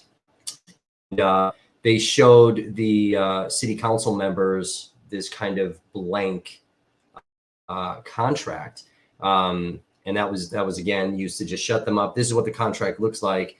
But once the contract is actually written and all the verbiages that are in there, nobody's allowed to see that per Vigilant Solutions you know, contract that they actually put out there, and that's extremely dangerous because, you know, we can't question, we don't know, we can't file open records, anything to do with, you know, automatic license plate readers, things like this, to see is it being used appropriately, or logs of their use. Right. That can be very difficult. Logs for stingray use, for example, right? Very, very difficult. And the policies and what people do, different departments do, can change. Milwaukee PD seems to at least sometimes keep logs of stingray use, for example. When you talk to people who know things about stingray, they're saying, man, you're lucky that your area keeps a log. You know, some don't. This is just completely unaccounted for activity. You don't know how it's being used. Right. Yeah, and that was the dangerous thing when it came to this. And I wrote this article kind of highlighting the dangers for everybody. You know, Kenosha had put out the rhetoric, which is very similar to other departments that have, you know, implemented license plate readers and whatnot, that it's used for Amber Alerts and stolen cars. I had to sue Kenosha to get documentation of you know, the emails between and contracts and all of these things between Kenosha Police Department and Vigilant Solutions. And you know, I'm coming back from a kind of a long break here with my, Never.Stop, but you know, after I sued them, I won that argument, got those documents. We find out, and I haven't publicly released this, I haven't even talked about this. we find out that Kenosha lied. It wasn't for stolen vehicles and Amber Alerts. So I'll be writing an article on that. But for those of you that want to read about automatic license plate readers, and the ineffective rate that those things have, they're essentially 99.9% failure rates, and the city is paying all this money, and usually obviously public is paying for it to have their privacy violated. So here's that article if you guys want to click that. And that's one thing Jonathan Brostoff, after I started raising attention about the Fusion Center, that's one thing that he brought up, is that like when he started asking questions behind not closed doors, that sounds dramatic, but basically after my articles, I was hearing from through the grapevine that not just Jonathan, but some certain alders in Milwaukee were also asking questions of Milwaukee PD about Fusion. And one thing Jonathan brought up is that the question of how much of the stuff that you guys are gathering is even admissible in court. Right. Like how much of stuff that's apparently gathered for a law enforcement purpose can be used for law enforcement, used in court, how much of it is actually valuable and how much of it is just you collecting information about people, and what exactly are you collecting? When a shooting happens, any shooting, not just a police shooting, like we take a police shooting, put that in a corner for a second. Let's say just a shooting happens somewhere, and is the Fusion Center all over Facebook looking up people commenting about that shooting, or do you care about, obviously the premise for that would be we're trying to find anyone who may have information about it or know anything, but are you also taking screenshots of like trolls, meaning or people greeting people, the mother of said victim or whatever, saying, "I lost my son and my heart's broken"? Why is that ending up in a file somewhere? Because I've seen that kind of thing before. Right. So why is that ending up in a file? Well, it's social media. It's stuff that you could see. Oh, really? Because some people don't allow Facebook access to their accounts, but you seem to have blanket access.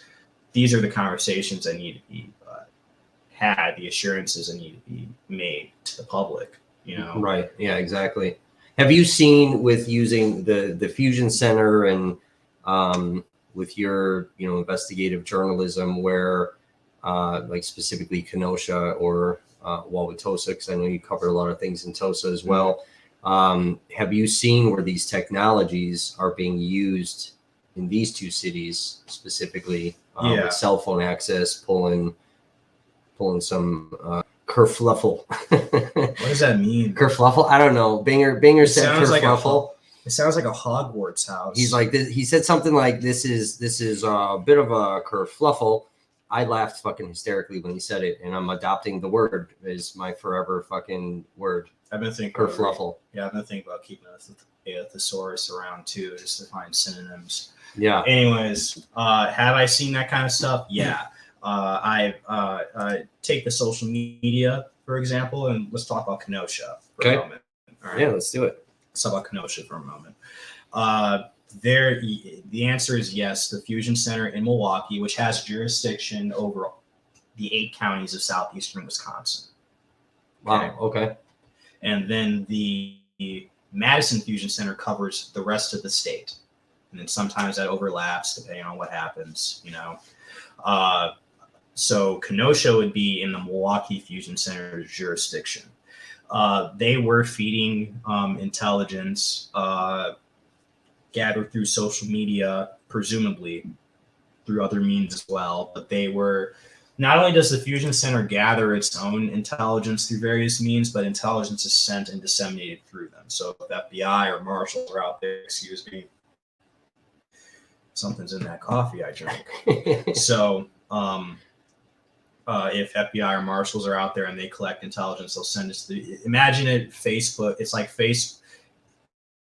Facebook for like law enforcement in a way. That's like almost one of its functions, an agency can find something or see something somewhere and send it to the Fusion Center, and then the Fusion Center will blast it out to all the other agencies. So in Kenosha, there was a lot of intelligence call outs, social media screenshot about the activities of Black Lives Matter oriented protesters. Okay, right down to, and this is, I mean, people go on Facebook Live and stuff like that, kind of veer into, well, is this just social media monitoring? Because they knew, they're sending out call outs of like, oh, protesters of certain groups are coming from Milwaukee. They're on the highway right now heading to Kenosha. How do you know that? How do you know that? Maybe you're watching a live. Maybe you saw a Facebook post. How do you know they're en route? How are you tracking them? How? So do you have an informant, whether it's a human being or not? Yeah. It is like what's going on there? So yeah, there was a lot of intelligence being fed from the Fusion Center, specifically from the STAC, which again is this partnership within the Milwaukee Police Department's Fusion Center of Homeland Security and FBI Joint Terrorism Task Force. They were sharing information about the movements of protesters coming, a lot of social media monitoring, and presumably there were also intelligence bulletins, and those could range from any number of things. You can almost imagine it. The ones that I've seen almost look like newsletters. About how you would get a newsletter, you get this notification of like bullet points of things that have happened. That's kind of what some of these intelligence reports look like.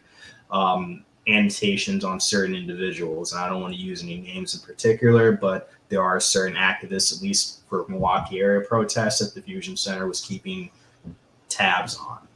And I'm talking like less than 5 individuals. I'm not talking about 200 something people like what the protest. They were keened on specific people right from the get-go, right when the protest started in summer.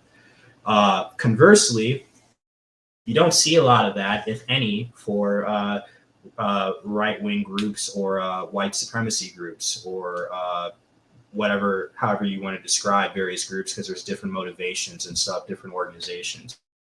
The Proud Boys are different from the Blue Boys, for example. But these kinds of groups, I haven't seen any intelligence bulletins or etc. In the U.S. Marshal documents in Kenosha, you see the only mentions of armed groups in Kenosha that I see are basically cops saying we don't see this as a big deal. We see pickup truck. The U.S. Marshals are making reports of pickup trucks seen of armed individuals patrolling streets and neighborhoods, and their response to that was, we're not going to make any arrests.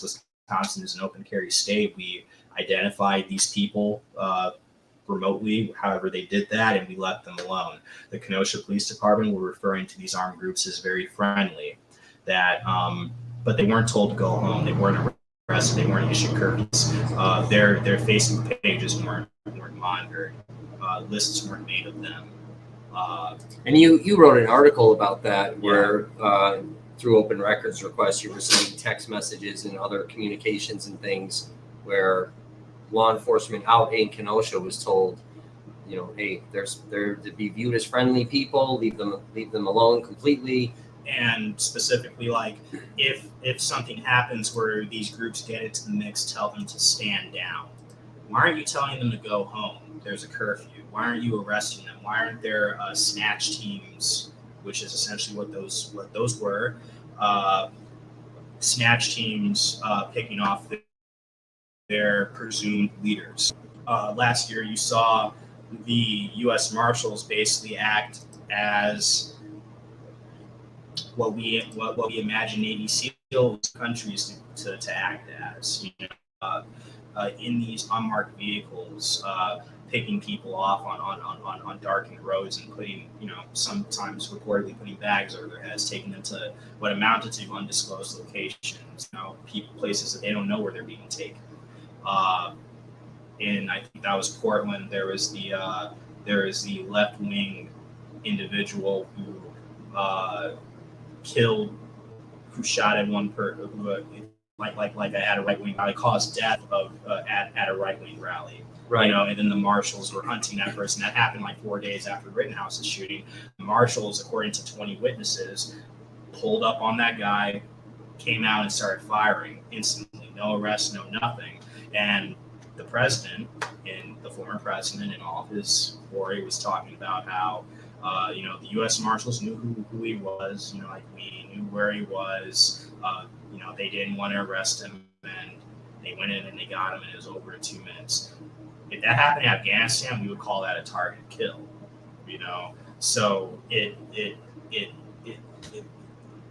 there's a lot of questions about not only how the surveillance, which can be a form of violence as well, how surveillance was utilized against basically left-wing protests, even TV catalogs of different Extinction Rebellion is mentioned, the climate change group is mentioned in some of the fusion documents I got. Any left-wing act, but for whatever reason, last year that wasn't happening for quote unquote the other side, and you kind of see that what happened with January 6th, how the intelligence prior to what happened in the U.S. Capitol on January 6th, how federal agencies weren't making those kinds of intelligence reports. They weren't acknowledging warnings from local they were seeing online and stuff. It took forever in Kenosha for the Kenosha Guard page to get taken down. Because that wasn't taken down immediately. Yeah, right. So, and it's out in the open. It's there, just like how the People's Revolution page is there. But you're not making reports about that. You're not making lists of those people, at least as far as we can tell. Why do you think that is the clear distinction that anything in, for the sake of labels, but anything left leaning or Black Lives Matter, whether it's Black Lives Matter org or just people of color saying, my fucking life matters, in their protest, like TPR, we've seen a million times get labeled as a BLM protest, and it's not. They're not fucking BLM. They're the People's Revolution. Right. But why do you think it is where these types of groups are being targeted, put on lists, all this weird technology being used against them, but the other side, like you said, militia groups, Trump supporters, patriot groups, like they're not really being put on any of this stuff? What do you think that is? I think that there's kind of 2 layers to that. Number one is we're coming out of 4 years of president of the Trump era. And I've seen in some of the U.S. Marshal documents that we wrote an article about, the headline, the U.S. Marshals in Kenosha, they saw Kenosha as an opportunity for themselves. There's a document where they're talking about how, the director's office, whatever director that is, but that the quote unquote director's office is asking them, what do you need to address what's going on in Kenosha right now? And this marshal, whoever they were, because it's redacted, is saying, this is our opportunity to seek what we all know we need to be effective in Wisconsin in terms of violent crime. They weren't talking about the Kenosha unrest. They're literally saying, let's use this to get more resources for all these other operations and stuff that we're doing, because this place is so vibrant. And by this place, I mean Southeastern Wisconsin. And so it feel that through that document, it really did feel like maybe some of these people in law enforcement in high positions really thought that we were going to have 4 more years of Trump, and maybe they were, maybe there was a certain attitude that was being created in certain departments and certain agencies under Trump, and they thought that they were going to have 4 more years to enjoy that. It could be some of that. For example, Jeff Sessions served as Trump's first pick for Attorney General, and Jeff Sessions is like straight out of segregation era, said that he was okay with the KKK until he found out they smoked pot. He literally said that. And right after Jeff Sessions becomes, Attorney General, he didn't stay Attorney General. It eventually became William Barr.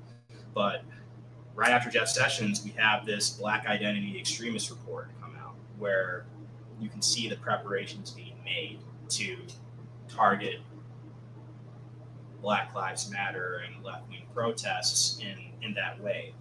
There could be a sense, there could also be a sense from law enforcement under the Trump era that that people who, these kinds of right-wing groups, whatever sub-label you want to give them and everything, the people on this side, they're on our side, they're for us. You can kind of see that in some of these text messages from Kenosha, where clearly the police weren't threatened by these armed individuals or offended by their presence like they were through the Black Lives Matter protesters, or through the police brutality protests, or whatever label you want to put, Right. So it could have been some of that. All of that said, though, it's very, very important as Americans to kind of temper some of this,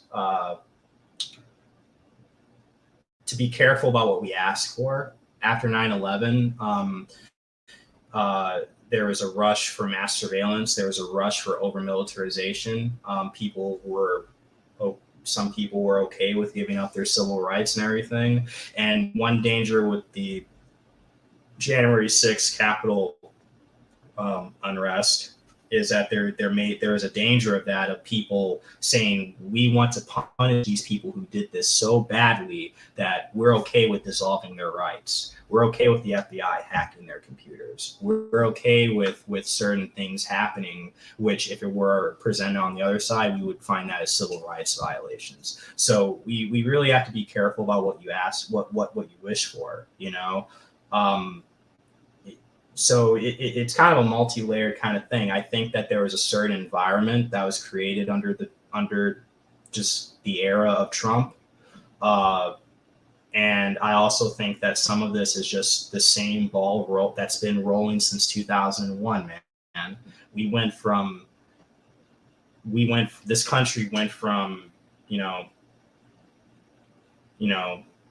calling WMDs in Iraq terrorism, and so we're going to go to war, even though we later find out that that isn't true, and that Iraq had nothing to do with 9/11, etc. But we're going to go to war because those people are terrorists and their government is terrorists, right?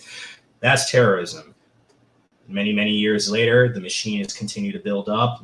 Now, bricks through windows in Wauwatosa, or what happened in Kenosha, that definition for terrorism is expanded. We haven't expanded our vocabulary. It's just we're throwing more things in that box, and we can do all the same things. And the more we do that, the more it gets closer to this average people, So that's kind of a ramble, but I hope that kind of makes sense.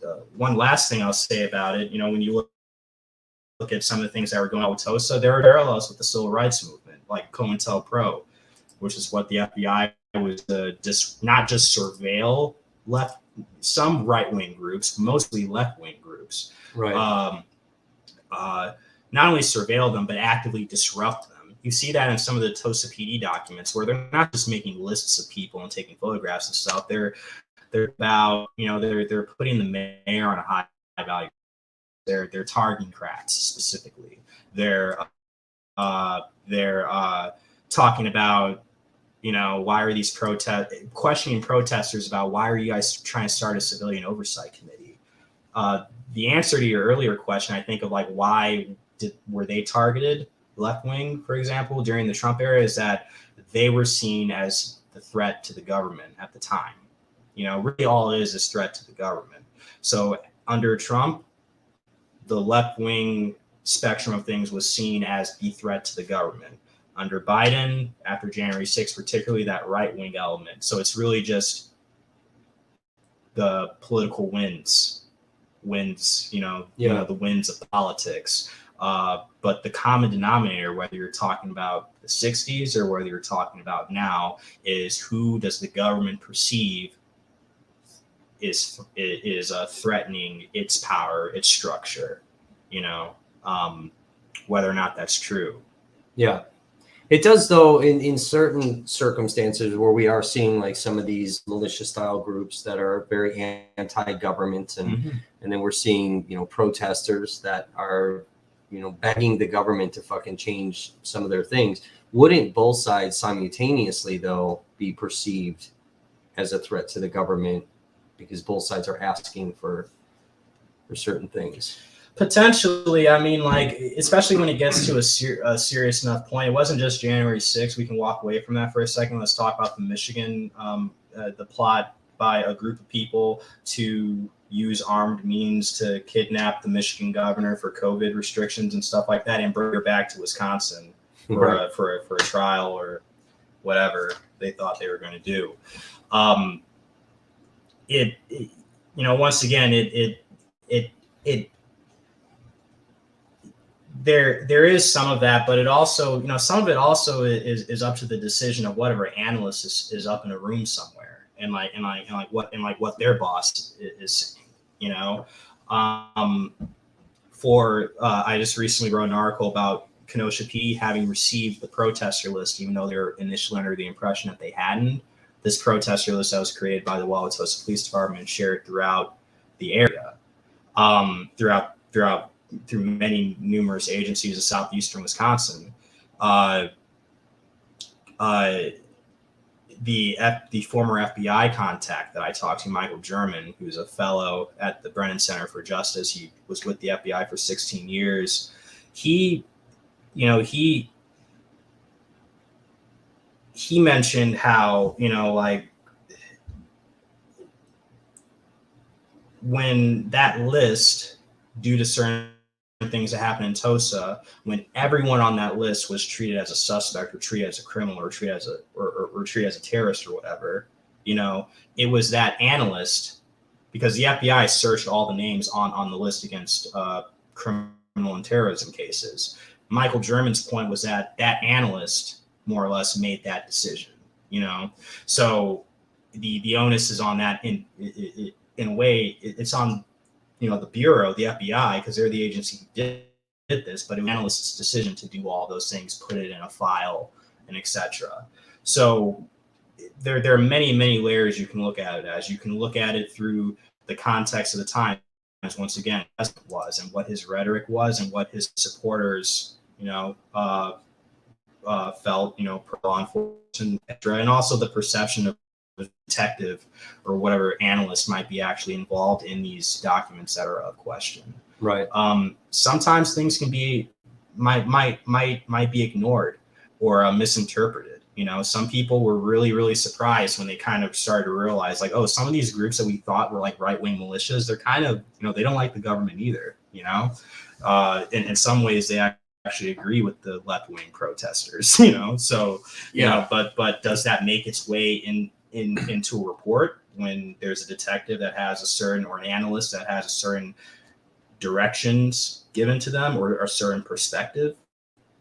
Who knows? I think you saw that a lot in Tosa, particularly with Joseph Lewandowski, that detective. Right. Like just doing things where it's just clear that you have that he was letting personal political perceptions steer what should have been solely a criminal investigation, and all kinds of problems happen because of that. Right. So we're talking about Tosa. We've mentioned that a few times. You're mentioning a list. Obviously, I know there are some people that are aware of what you're talking about. But for those that don't, if you can kind of give us just kind of a synopsis about Wauwatosa, Wisconsin, with Joseph Mensa, all these things that with Tosa, and then this list, how everything in Tosa starts compiling into this list, and then kind of unravel that for everybody.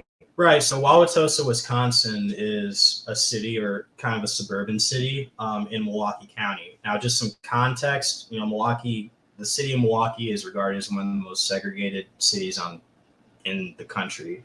About 70% of all Black people in the state of Wisconsin live in the city of Milwaukee. And most of them, a high percentage, like a similar percentage, high 70s and 80s, actually don't live outside of the city of Milwaukee.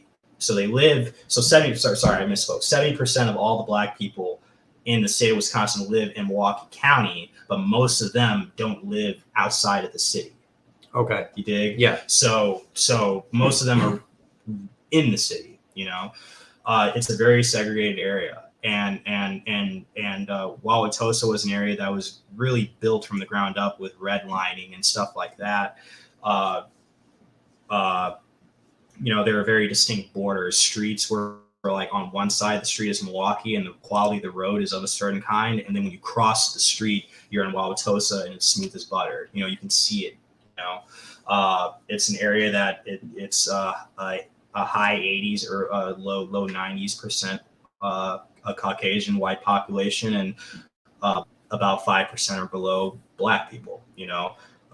That's kind of the context of just the demographics of the area and etc. And then they have this department, Wauwatosa PD, that has had some of the Wauwatosa PD's history is also intermingled in the city of Wauwatosa's history of racial discrimination and segregation.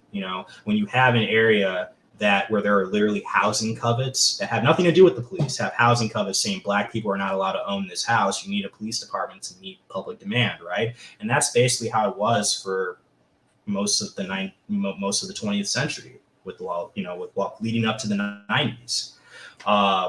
So fast forward to today, or fast forward to the protest during 2020, George Floyd happens, and there's an officer in Wauwatosa who accounted for basically all of the fatal shootings there for the last decade. He was there for about 5 years, from 2015 to 2020. And in that time, he had gotten involved in 3 fatal shootings. First of Antonio Gonzalez, secondly of Jay Anderson Jr., and thirdly of Alvin Cole.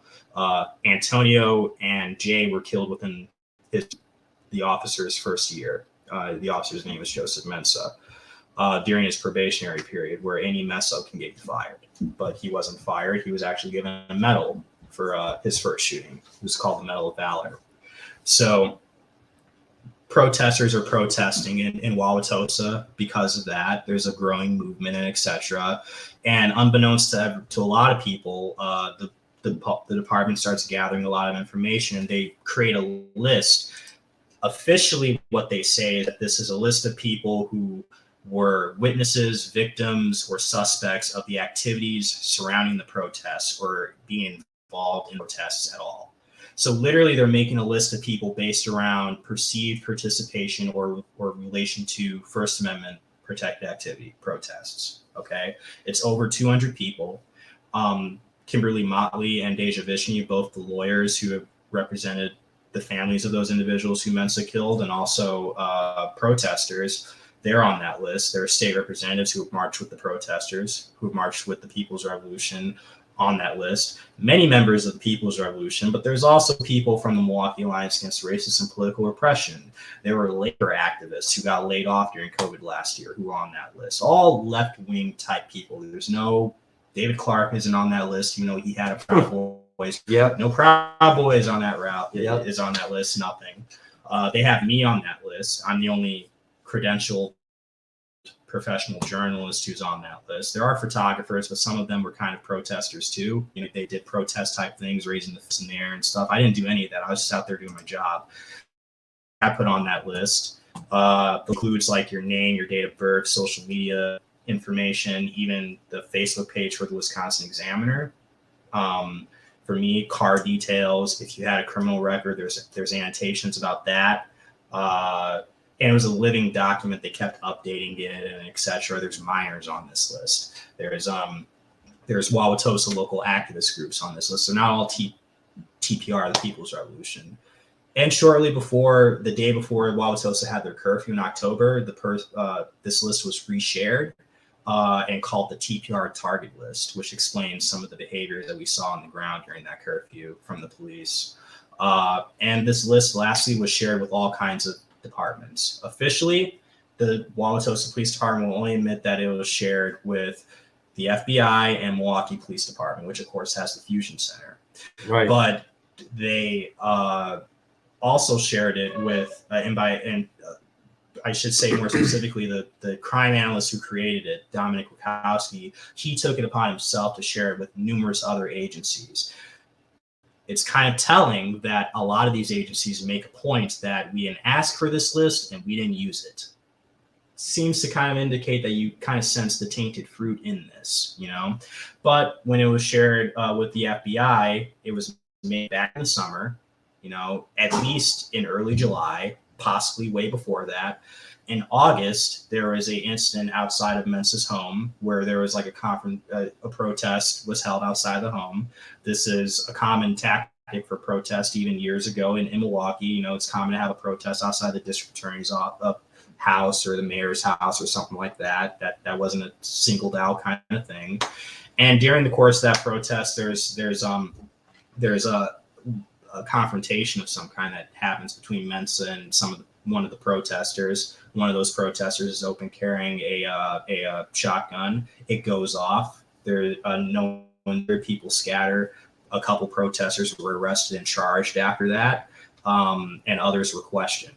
And it remains kind of questionable how long that investigation actually lasted after the people who were responsible for that whole thing criminally were arrested.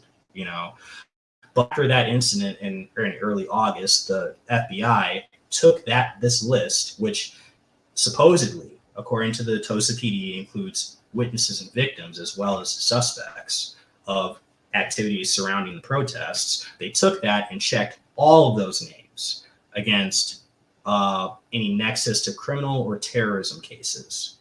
So everyone on that list was treated as a suspect, and it wasn't just them checking your name.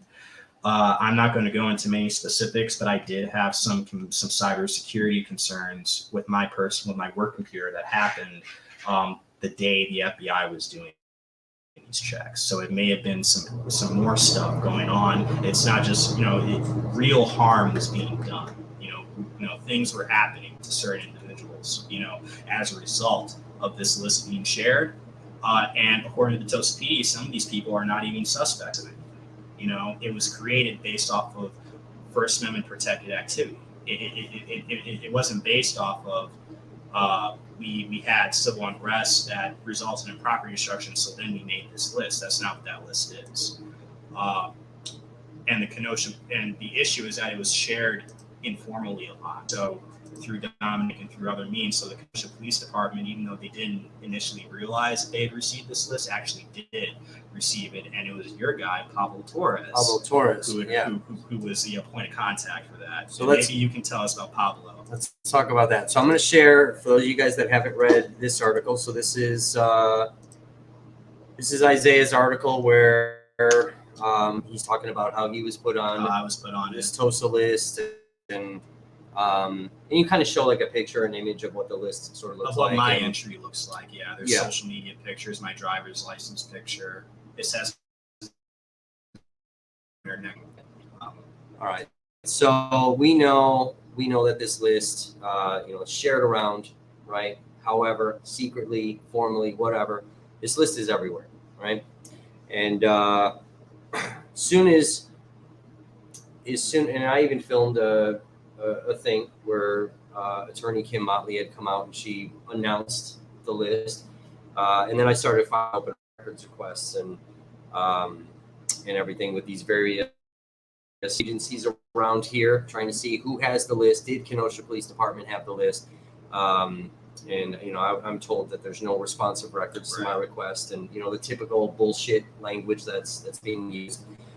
Then you come out with an article, which I'll have you talk about, where, in fact, Kenosha did have access to this list. But they won't say that it was shared, that it basically stayed with Torres. Yeah, it's kind of like this kind of hidden thing, like we don't know how far into Kenosha it was passed around. Mm-hmm. So here we have Pablo Torres. Pablo Torres is with the Kenosha Police Department. He's responsible for shooting 2 people in a 10-day period. 10 days, so not like just within the first year like Joseph Mensa. We're talking 10 days. Mm-hmm. So he shoots one individual during a mental health crisis, whatever. And then he shoots and kills another individual, Aaron Seiler. But after the first shooting, he's put on leave for 10 days, comes back, and then immediately shoots somebody else. He's given awards for it. There's billboards all over Kenosha, what a hero he is, all of these things. This is the same officer that arrested me in Kenosha during the curfew while I was trying to film. He ended up arresting another independent journalist that was here from out of town. We have released, we have those videos up and everything. Pablo Torres is somebody I've been, investigating pretty extensively, almost extensively as every event surrounding Kenosha, right? I do not like this cop. He is a bad image of police officers. I've always said, yes, there are cops within Kenosha for sure. And unfortunately, some of them are gone now. They left after everything. And so, throughout my kind of investigation with Torres, I even sued for his personnel file and, all of these things. And we end up getting documentation where I can prove beyond a reasonable doubt, there's no question of self-defense or innocence or guilty or any of this. We can prove that Pablo Torres falsified arrest records during the unrest in Kenosha. We can 100% prove that at this point. That's why I don't mind saying that and bringing it up. You saying it, not me. I'm saying it. I'll take full responsibility on that. I can prove that beyond a reasonable doubt, 100% fucking certainty that this cop is a scumbag piece of shit. I've been very vocal about that, very adamant. I don't care about my language when it comes to him. And and then I'm asking about this list. I hate Torres.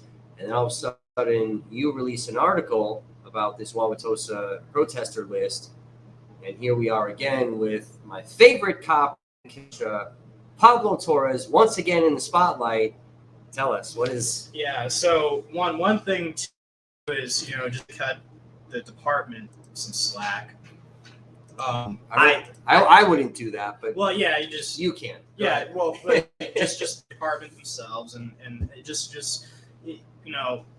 with the Milwaukee sheriffs, for example, I filed an open records request with them for the list, and they said there were no responsive records, and it turns out that one individual actually did receive the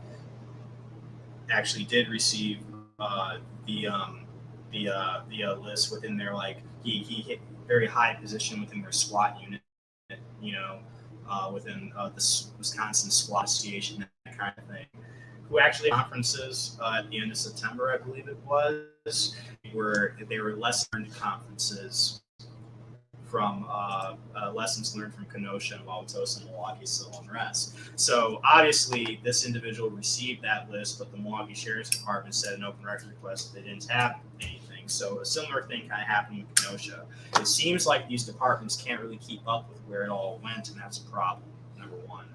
Yeah, that seems dangerous. Yeah, and we don't know if it's continuing to be edited. It was kind of a living document, so we don't know how many versions of this existed. I talked to the Andersons today, actually, the Jay Anderson's parents, and they're wondering, how come we weren't on this list? It's like, well, there's a possibility that maybe at one time you were, but then they took you off. We don't know. It's speculative fully, but we don't know all the different drafts and versions. Things are being added, things are being deleted, and it's not like they were preserving every version of that document. And we don't know if once Torres receives this document, if anybody in Kenosha PD was also sort of shown it. Are people local in Kenosha being added to this living parasite of a document? Yeah, and then in that same email chain that Torres has shared, there's a sergeant. His name is there. I don't know what department or agency he's from, but there is another sergeant there. And then there is an FBI agent in that chain as well. And they were shared that list from a Milwaukee DA investigator who retired earlier this year, conveniently, who asked Dominic Bukowski of the Wauwatosa Police Department to give to Kenosha. So it once again demonstrates the kind of accountability issues of this. And number two, also, and without going into it, I had received a confidential tip that the list was shared with the Kenosha Police Department, and that's and and that it was shared by a DA investigator. I had gotten that tip without knowing if it was true or not, but because of that particular information that I had, I was able to file a very specific open records request and get that. Now, had I not been so specific, and had I just asked Kenosha for a list, maybe they would have denied it. I still had, we at the Examiner had to pay $100 for them to process that request. For the request that when we got the text message and stuff from them, that was over $600. Right. So there's a paywall. And the same type of thing, you're paying $100, $600. They're telling Judge Kirkman that my requests are $10,000, $5,000. And even that $600, that could deter a lot of people. We're lucky through the Examiner that we have not only people donating, but we have like a network to kind of appeal to be like, hey guys, can you help us out with this? And they give us funds. You know what I mean? Right. By network, I mean like we're part of the state newsroom network, so we can ask the higher ups for help on this kind of stuff. Right. But so that's how that request happened. And obviously they gave me that list, and they sent about Noslik and Sergeant Viola sent a couple of statements about clarifying the circumstances around the department receiving the list. And Noslik said actually that he'll correct his information with TMJ4 because he told them that they didn't receive or maintain a list like this. I don't know if he actually did that, but he said he would. Yeah. It's very interesting.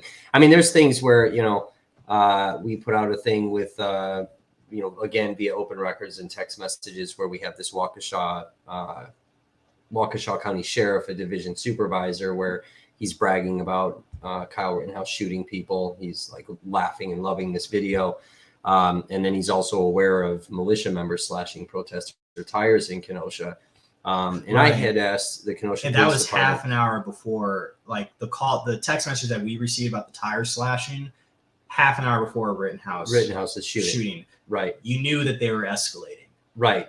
There's damage to property going on. You knew these armed groups were gradually escalating. Right. They're not just guarding property now; they're hunting people. And you've talked about some of the things that you saw or heard about out there. That I don't know how confirmed those are in terms of video or whatever, but reasonably to say a lot of things did happen. That and it's funny, video evidence, right? And it happened. It's funny that we're watching this trial, this Kyle Rittenhouse trial, and we're hearing all of these things, even in the trial where it's protesters that are escalating, militias standing still. They're not doing anything. This big giant question of, was Kyle Rittenhouse escalating? Was Ryan Balch, Jason Lukowski, Dustin Collette, Nick East, like all these people that they've, identified. I'm not going to name anyone else that I've identified, but were militia escalating. And we've heard it in this trial that they call them militia. Right. Yeah. The armed civilians. Yeah, I mean, even in my video that I was filming, I called them armed civilians at the time. But we've heard in the trial that the armed civilians, libertarians, whatever titles they wanted to go by, that they weren't escalating. We heard that live in the trial. But then you and I are getting these documents through open records requests, not only with Kenosha, but other enforcement agencies, where they're supposed to be deemed friendly, but they're texting each other and communicating in ways where, hey, the motherfuckers are escalating, they're escalating, but nothing's happening. So it's kind of funny that the public is being told it's fuck these protesters, these rioters, these looters, Antifa's here, all this shit. Armed civilian type people are doing nothing but standing there. They're so innocent, halos over their fucking heads. But we have all these records that are showing something completely different. Mm-hmm. It's crazy. And then there is another text message that we through that big dump that we got from Kenosha, where there was a text message about an armed group where they're differentiating, because some people who weren't with the armed right wing groups did bring their own guns and everything, or did bring their own stuff that they had with them. Some of them, right? And you see call outs from the cops where they're literally saying, hey, armed group in a parking lot, what's going on with that? And another cop texts back, those people aren't the friendly ones. Those people are bad. Right. You know what I mean? So it's like they're further differentiating right between who's good and who's bad when no one is supposed to be on the street. It's a curfew. Right. And as they're laughing and bragging also about escalated behaviors, criminal activity from these militia style people. And then with the slashing of tires, I've heard, I wasn't there on the 25th. I was there on the 24th. But I've heard that with the slashing of tires, when I first heard about that from the protesters, I first heard about it from protesters the nights after, and then we later see it in documents. I thought that maybe they'd all parked at the same place or something, where they were standing outside the cars. Turns out that it just seems like they parked in various locations, but somehow these militias seem to know which cars were theirs, you know? Right. And of course, there's car information on the list, and it just becomes a question of how did they know which cars were specifically People's Revolution protesters a lot of the time. Right, right. How? How do you know? How do you know which ones? And why are you doing that? You know, so that they can't leave? Don't you want them to leave? You're here because you don't want them here, right? Why are you disallowing? Right, and you're preventing them from getting the fuck out of the area. Yeah, it's pretty crazy. So you end up writing this article about Perez, and he gets this. Do we know anything more about my favorite Kenosha police officer receiving this list? He got it through his work email, which it's like, I don't know how you guys, because it's weird, because it's like we had to actually clarify with Nazlik, like, did he get it through a personal email or through a work email? Because in one of Nazlik's statements, he says that he doesn't see any Kenosha.com or Kenosha.org emails. So it's like, are you saying he didn't get it through his work email? You know, and then it's like, we asked him, and it's like, no, he did get it through his email. So then there's this question of, you should have seen it in your system then. You know what I mean? So there's this back and forth that, frankly, sometimes you just don't have the energy to play the game. You know, you get the quiet, you cover all your bases, and then you leave it at that. You know, it's like, okay, I can see. Yeah, you know, that's where me and old Nazi over here are. You know, we get to these verbal like fisticuffs, and it's chess, really. Yeah, it's fun. It's fun, but I want to bang my fucking head on a wall at the same time. It's a battle. And we've seen that with a lot of the things, especially with my communication with Nazlik, and even Viola, because he's another PIO, where they're saying one thing, and then we start popping out with these articles that shows that they're lying, and they knew they were lying, and then. You know, now they're singing a different tune. We're calling them on their bullshit. And it's like, look, if you're not doing anything wrong, you know what I mean? If there's nothing to hide, if Pablo Torres having this protester list is not a big fucking deal, then what are we lying about it for? Why are we having these contradictory statements in all these things? And there's some other stuff that I haven't publicly released yet where we do have even more conflicting statements with Nazlik, where he's aware of something and he's denying it. And we have direct proof that he's aware. So, and PIOs are sometimes placed in a weird position, man. I mean, like, and also open record sergeants, because they are sergeants. You know, they a lot of things come across their desk, especially when you're talking about, Kenosha, I think, is hundreds of officers, right? Yeah, they've under 300. It's over. It's like 250, something like that, 200, and then they're 20 officers short. A lot of those officers were kind of fighting for change within the department. There's several in that 20 that were black and brown officers, and they ended up leaving the department, which is another excuse with Kenosha of like, oh, we're so understaffed now, we lost like 20 or 30 officers, and it's like, right, you know, well, why did you lose them? Let's talk about that. And they won't talk about it. They won't release any information about why these officers left. They won't release names of the officers. You know, I know personally a couple that did. It's like this big giant secret about, well, why did they leave? You know, are you trying to push this rhetoric of they were just so overwhelmed by unrest in Kenosha that they were just like, fuck this, I'm not doing this anymore? That's kind of the direction that Tosa's police union president took earlier in the summer. Yeah. Where they're saying, hey, there's all this theft crime and there's all this, our officers aren't confident that the public backs them unconditionally, so they don't have confidence and they're leaving. And, they kind of try to use that when really, honestly, some of those officers may have left.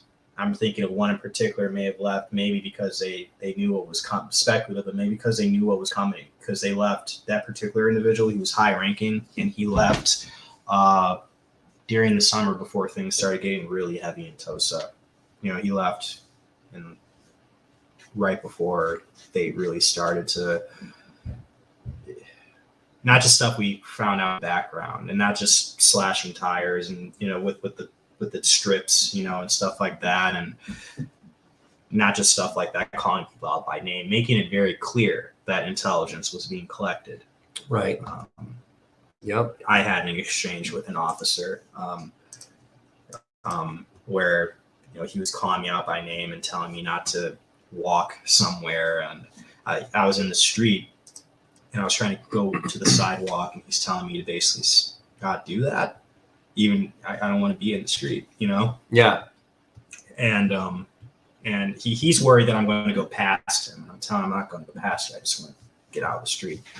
He says my name, and I tell him, like, I was, I wasn't indignant, but I told him, like, I don't, I one thing I told him was, like, I hope that I hope that you have subpoenas and warrants for everything you supposedly know about me, since you know everyone out here by name. Because I told him, dude, I'm just doing my job. I'm press. I'm a journalist. And he said, you don't go anywhere. All right, Isaiah, and right. like that with that tone. Yeah. And I told him, the first thing I told him was, dude, you need to stop saying my name like you know me. You don't know me. I said it just like that. and he said, well, I know who you are. And I said, I don't care. You know who I am. I'm a journalist. I write things, And then I said, I hope you have subpoenas and warrants for all that. Right. Since you supposedly know so much, I hope you have subpoenas and warrants. Yeah. So it's unfortunate. It's unfortunate. Definitely gets a little questionable.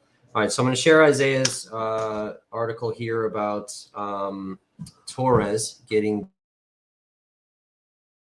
the protester list, and then since I did mention about the Waukesha County Sheriff, who's kind of laughing and bragging and knowing this militia slashing tires thing, and I had messaged KPD, specifically Nozelik, like, hey, are you going to investigate this now? Now we have, because we've heard the rumors, like rumors, yeah, and rumors. At the time they were just rumors. They were just rumors, and then here we are. We finally have actual documentation within law enforcement that law enforcement knows about it. Waukesha County Sheriffs knew about it. Kenosha Police Department knew about it. And other entities know that this is actually happening. And like you said, that militia side of things, they're escalating right before Kyle, starts the shooting. And so I had asked, I said, are you going to start investigating this? Are you going to investigate this shit ass cop? Because Nozelik and Viola are what's commonly referred to as internal affairs.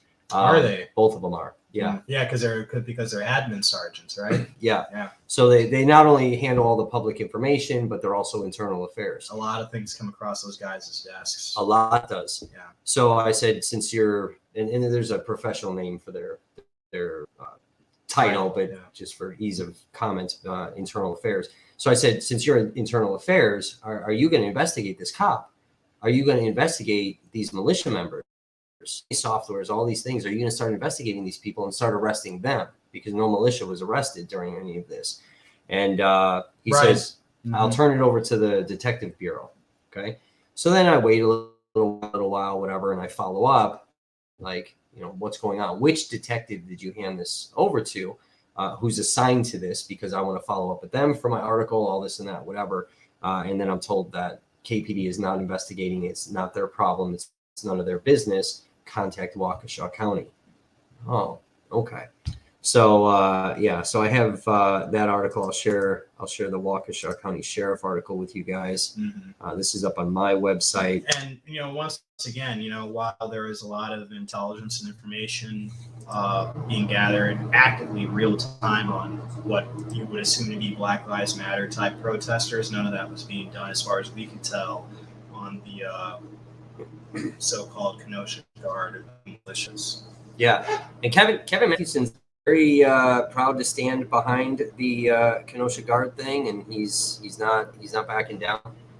He's got his website and his YouTube channel, Kenosha County Eye. For 14 months, he's denied publicly that he is the person behind the Kenosha County Eye. We've all suspected, but he has never actually said, yes, I'm the person that does all this. And Newsmax that outed him.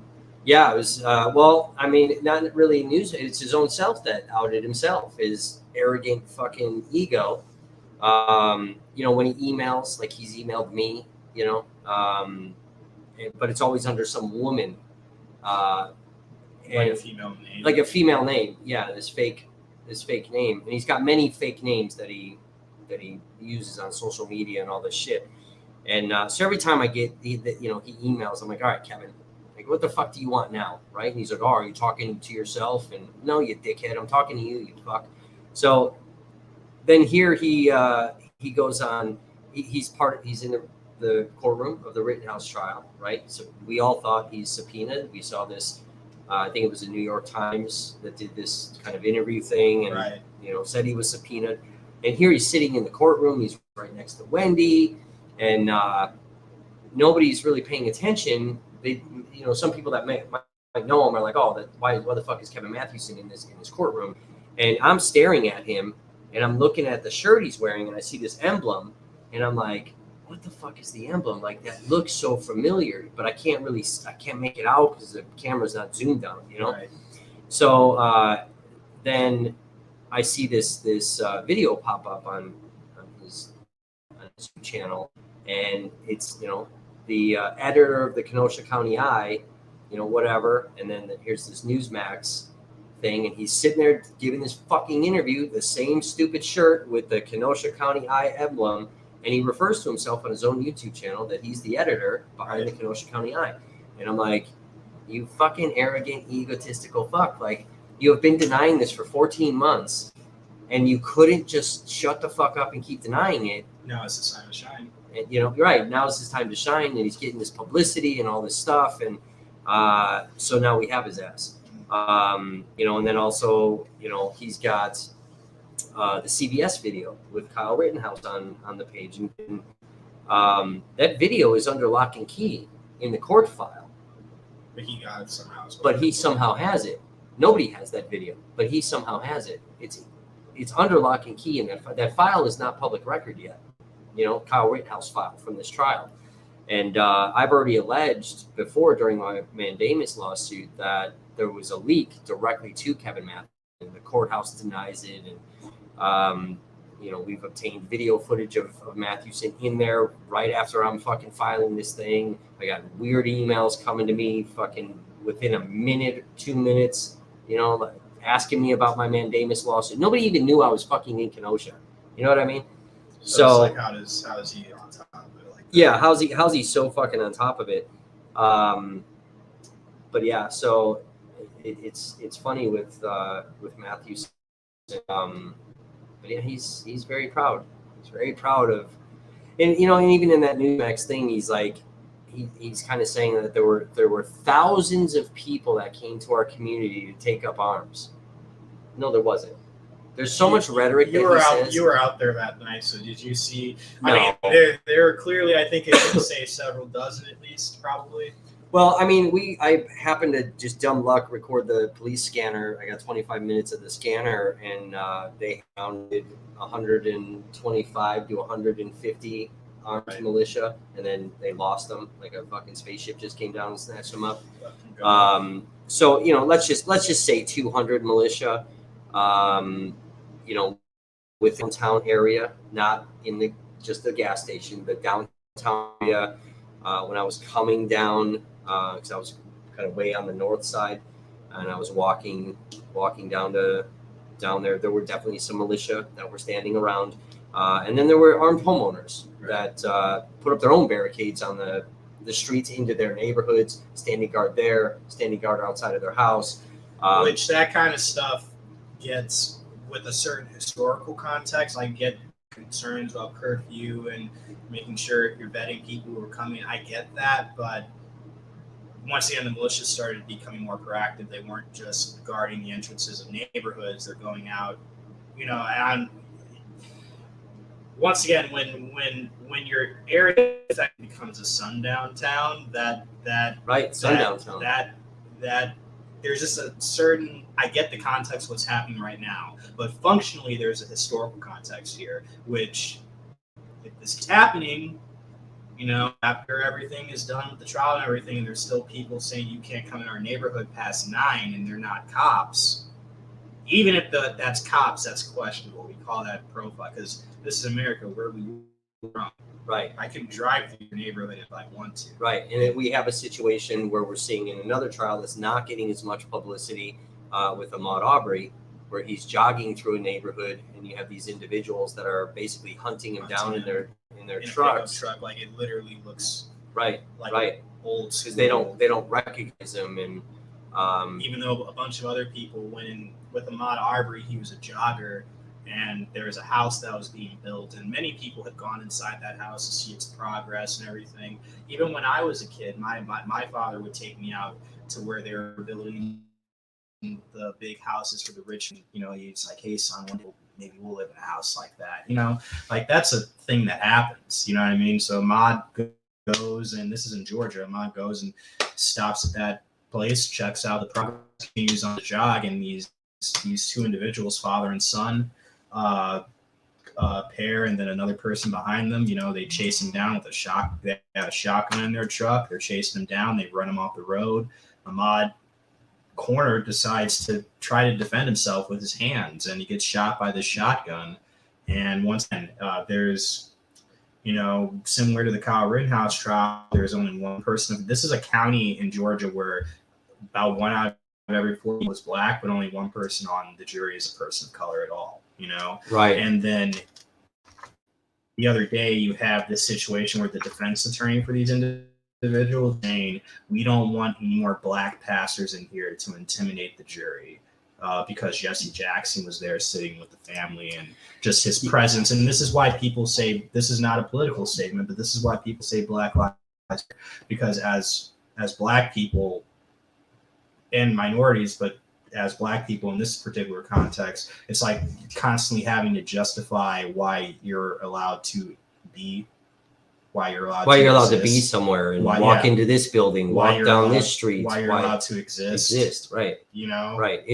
That's a perfect example that it really diffuses or disintegrates the argument of, well, there is no racism here. That doesn't exist, right? Right. All this systemic bullshit that that's constantly denied, and that, I'm glad you brought that up. That is a perfect example of, well, why can't this individual sit there with the family? He's a pastor.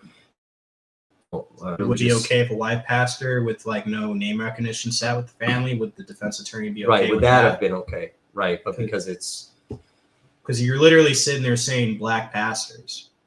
Right. There's big gasps in the courtroom and everything. And, one thing that popped in my mind the other day about Kyle Rittenhouse, too. Kyle is 18 now.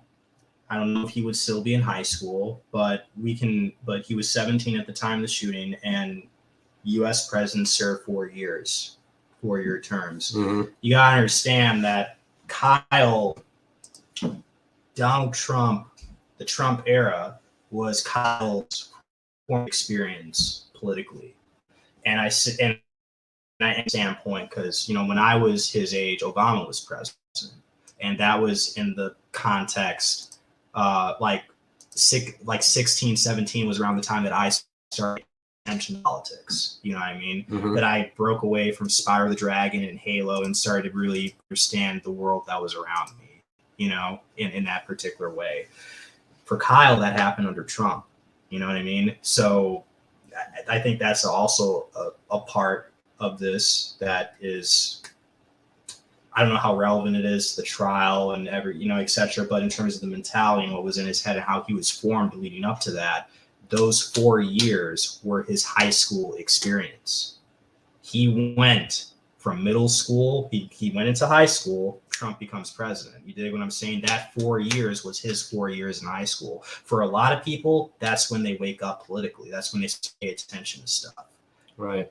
So that's a factor too. Yeah, and it's come out like during that time period where he's trolling people. He's liking this Back the Blue pages. Dominic had mentioned that in his police statement. This was his formative experience. Yeah. The formative political experiences were under Trump in this context. Yeah. I think that's important. Yeah. What do you think, just since we just mentioned Dominic and Kyle again here? So, and then we had talked about that U.S. Marshal document. There's that statement in that U.S. Marshal document, which is very concerning and alarming. It was kind of for me, that was my WTF moment, where it says that the U.S. Marshals will be back the next day because they're concerned about, or Kenosha is concerned about, once the identity and connection that Kyle Rittenhouse has to law enforcement gets publicly reported on, right? Mm-hmm. And then sometimes, we hear that Kyle's part of this little cadet program thing. He's, part of this fireman thing. Do you think that it's as simple as that, of the cadet program, or do you think there's some deeper meaning? Like, would the cadet program have been enough for KPD and the marshals to completely freak the fuck out about? Is it as simple as that, or do you think there might be a deeper connection? Well, it's speculative, but it could be just because there was this perception of this kid wants to become a cop. Look at what he did. Look at what people are protesting right now. It could have just been as simple as that. That being said, man, Wisconsin, Milwaukee is like basically the state's most populous city, the largest city in Wisconsin. And a lot of people know other people here. It's a really small city, but it's the biggest one we have. And Kenosha's even smaller. That's Everybody knows everybody. So who knows? Yeah. Who knows if there was some deeper relationship of some kind. Right. And you said that the whole thing about his dad being a Keno officer was unconfirmed or not true. Yeah, that was supposedly there was this officer Rittenhouse. KPD had denied it. It's the same thing as this Ricky Schroeder. Right, and that's the issue. It's just like ridiculous. Like, people are grabbing for straws, but there's smoke there, but they can't grab the fire. They don't know if the smoke has drifted from somewhere else. You know what I mean? It's a weird metaphor, but people were grasping for straws, especially with the trial. And that was one. And some of them are true, and some of them are dead ends. So Kyle having a cadet connection, etc., that seems to be true. Whether or not he had any deeper relations, we don't know. Right. People try to make that connection, and it turned out to not be true. I'm sure there's a lot of people, though, online who do that. Who still probably believe that because people follow news. Well, yeah, and that's 100%. Like, I mean, I've said we've heard this Kyle crossed state lines with this gun. How long ago did I put out the Dominic Black statement? From Antioch, right? The prosecution had these statements had gotten released, right? Not long after, right? That this gun never crossed state lines. Mm-hmm. He didn't carry it from Illinois to out here. And even the day of jury select, and I've adamantly said this on live streams as well, right? And people that I know for a fact watch my live streams, and then I go for jury selection day. We kind of film the outside. I didn't really care about listening to the jury selection. Maybe I should have live streamed that too. But even there's argument while we're filming outside about how he should have been charged with carrying this gun across state lines, and I'm sitting here rolling my fucking eyes and shaking my head going, fuck, dude, this has already been shown numerous times and numerous things. And it's okay to admit that you don't know. I've gotten in just personal debates with, hey, what do you think about this situation or whatever? And I tell people who are close to me or whatever, Right. And sometimes they bring up certain things where it's like, well, this happened, that happened. And I have to say, look, I haven't looked into that. I don't know if what you're saying is true or not. Right. Right. I just don't know. I'm not saying you're wrong. I'm saying I don't know. So sometimes people don't want to admit that they're wrong with certain stuff. Is it true? What about his mother? Is it true that she took him up there? Well, and that's a thing too. Thing, that's right? That's another thing. Did Wendy Rittenhouse drive him there, or like how we heard Kyle testify in the stand that he's driving around all willy nilly without this driver's license, and he drove himself to Kenosha? Was that said to protect Wendy and some of the stuff that's being thrown at her? We don't know. I don't know. I do that also goes to the character thing, like the character assassination thing that tends to happen when the person we're talking about looks a little different or comes from a certain kind of background. It like with Alvin Cole, for example, I've talked to people who they don't just talk disparagingly about Alvin Cole, they talk disparagingly about his parents and his family. And there's no they just talk very disparagingly of them, and there's a lot of the, why weren't they being more responsible with them? Where are the parents? Where's the responsibility? Right. That's always, where's the parents? None of this conversation is being had around Kyle, though. From some of the, and this is me personally saying this about individuals who I've talked to, like some of these saying this is the break that people have sometimes with the whole trial. And this is, why some minority people feel a certain way about how the trial is going, because those same standards are not, you talk crap about one case like that, but then you don't apply those same standards when it's conveniently different. Right. All of a sudden, he's a good kid. He's a hero. I've heard that. It's like, what makes him? Well, he's being referred to as Captain America. He's being referred to as Jesus Christ. It's like, what makes him a good person?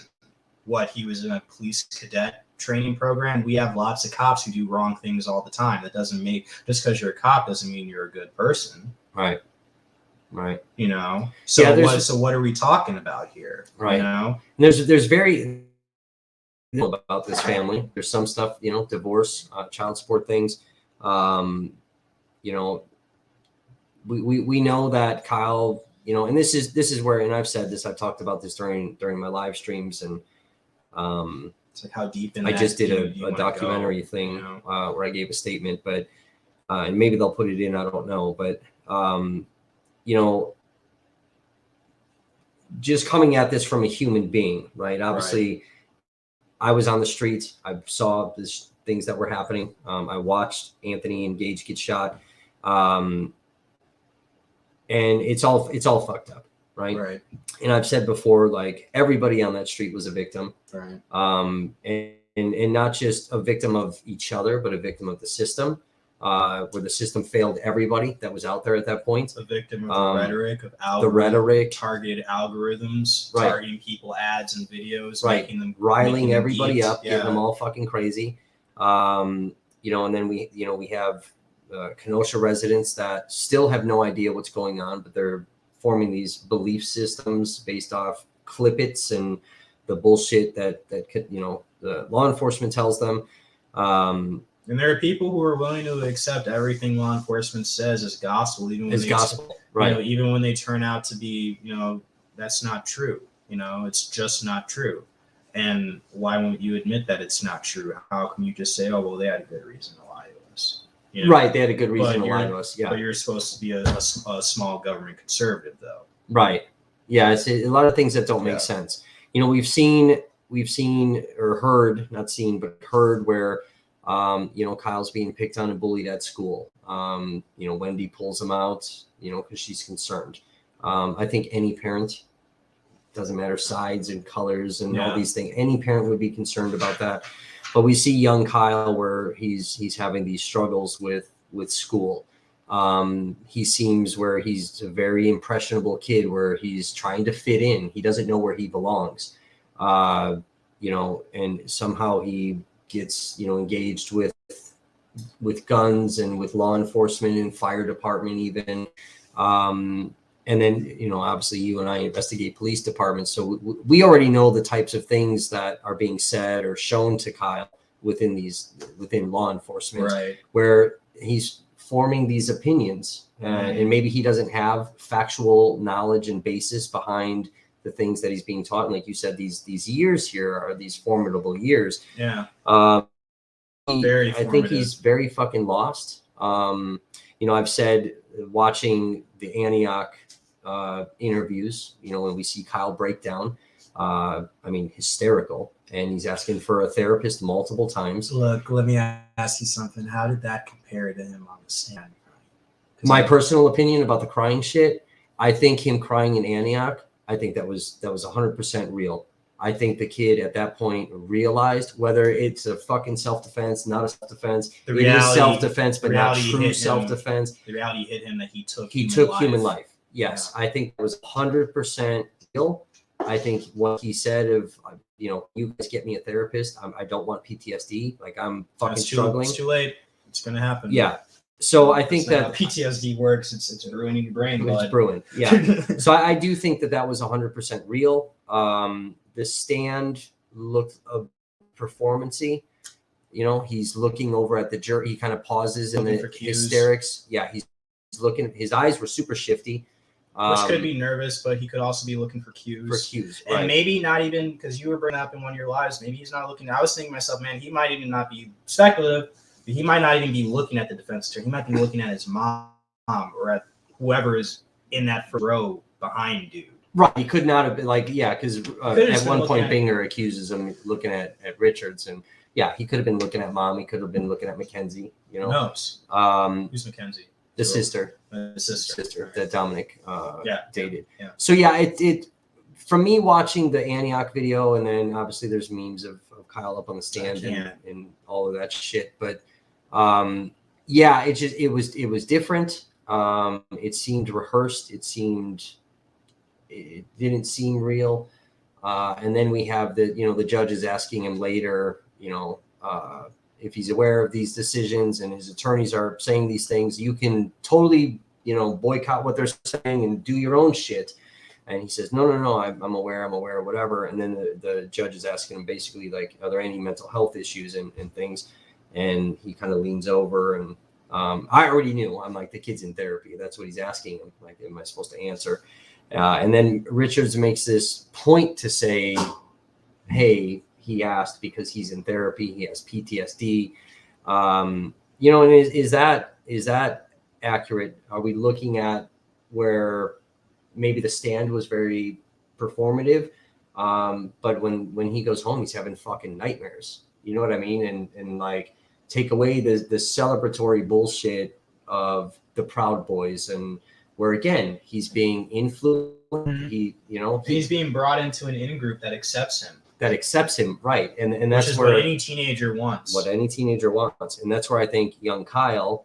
And that's how people also get involved in like whatever extremist groups, but especially like white supremacy, kind of like when experts will tell you, like, veterans who come back who are lost and looking, they're easy targets. So like people who are lost and lack group identity, like fit some of these characteristics, are prone to that, are prone to fall for those kinds of that acceptance. Right. And they're easily programmable, which is another aspect. If Kyle gets convicted and he goes to prison is very racially segregated sometimes within how the prisoners organize themselves. Yeah. And would it be him going to prison, would that radicalize him? Yeah. See, and I mean, here's my thought on that. Right. Here's my thought on the prison thing. If he is convicted and he has to go to prison, and let's say it's not for the rest of his life, he is able to get out at some point. I think if we take away the politics of this, if we take away everything, right? Protester versus militia, all the shit. If we just look at this from a human being element, and I have my opinions, you know what I mean? Both ways, and I try to look at him like from a parent's point of view, where I'm like, let's say if he was my son, how would I feel? Mm-hmm. What if Anthony or Gage were my two boys? you know, I try to look at it from both sides where it's like, fuck, man. You know what I mean? Like, as his parents, I want to hold him. As a parent of victims that died, it's like, well, fuck this kid. Let's bastardize him, right? But it's like, either way, if he goes to prison, he's coming out worse. Yeah. So whatever issues that he may have, right, of this acceptance and, you know, all very impressionable and is picked on and bullied, how is that going to form in prison, being picked on and bullied? That's going to happen. Yeah, and again, how's he going to come out? He could. What if some straight up white supremacist who maybe he's not hanging out with white supremacist types, you know, besides, you know, you can call the Proud Boys or whatever you want to call them, but what if he goes to prison and in order to survive day to day he has to hang out with like neo-Nazis, right? Because they're the only ones who accept him, you know, right? And there's obviously going to be a situation where there could be a potential danger, right, with people of color that are in prison that don't like him. Don't like so yeah, and we hear how prison systems work. Like you said, having to get a protection where, and I've even said this too, where, and that's why I was asking you earlier about the Pudgy's Pub incident. Does that become actually relevant in the court case? Because it really showed that he took no interest in any type of militia thing, at least in any type of online searches, anything like this. So is it very relevant in the actual case? He's wearing this free as fuck t-shirt. He's kind of being celebrated for this 10 minutes, right? He's throwing up the symbol. Sign. And because I'm looking at this kid like he's not the most intelligent person. And I'm not saying that disparagingly against him. He's not, right? Is he aware of the full fucking ramification of what free as fuck is telling the world? What this imagery, these people that are coming to his aid, is Kyle himself, fuck everybody, is Kyle himself aware of what all of this means, the full magnitude? You know what I mean? And that'd be interesting to know that. Is he aware? Because he's a boy. You know, he's a boy just like how Alvin Cole is a boy. And I know that, once again, this is one of those differences things, because when, you know, Alvin Cole, people were calling him a man and everything. You know what I mean? They're the same age. Same age. Exact same age. So, you know, Kyle is, I grant him the same courtesy. Kyle is a boy like Alvin was a boy, like I was a boy at that age. Yeah. And I was very impressionable at 17, at 18, that's at the 19. age kids are joining the army, you know, like that. That's when kids are making decisions like that, you know. You know, and once again, it's like, does he really grasp it? Does he really grasp? And like, what does the taking of life really mean to him? Right. Because, you know, they did studies. The U.S. military did studies after World War II to figure out what made essentially an effective killer. Right. What allowed soldiers to kill in combat, and they found that a very, very small percentage. They actually looked at U.S. Marines, because the Marines basically didn't draft in World War II, and they looked at the Marines in the Pacific theater, which was very, very violent. It was like Vietnam before Vietnam happened. And it was against the Japanese, which there was a lot of racist rhetoric and brainwashing that went against the Japanese in the U.S. military. You know, they're not really people, like all that kind of stuff. Yeah. So they're dehumanized in a way. You're dealing with a military that some of it is drafted, but not these guys. These guys are Marines. They have a reputation for wanting this. And they're going into an environment where it's still uniformed armies. There's not guerrilla warfare like that. It's a uniformed army. And they're getting shot at, and it's a very straightforward kind of war and battle.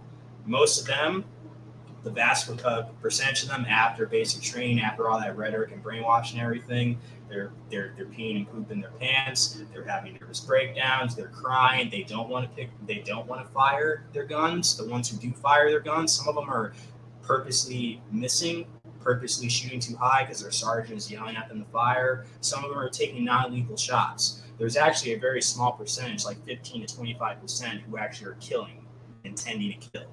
Yeah. You know, that's a very small percentage of humans. That means that that indicates that it's a very small percentage of humans who are actually able to do that, even when it's very clear that you should probably fight back. Right. You know what I mean? Yeah, and I would think even So- a normal person with a self-defense, a true self-defense where deadly force is justified. And I think that's where the confusion, because I think all of us, everybody can say Joseph Rosenbaum's running at him.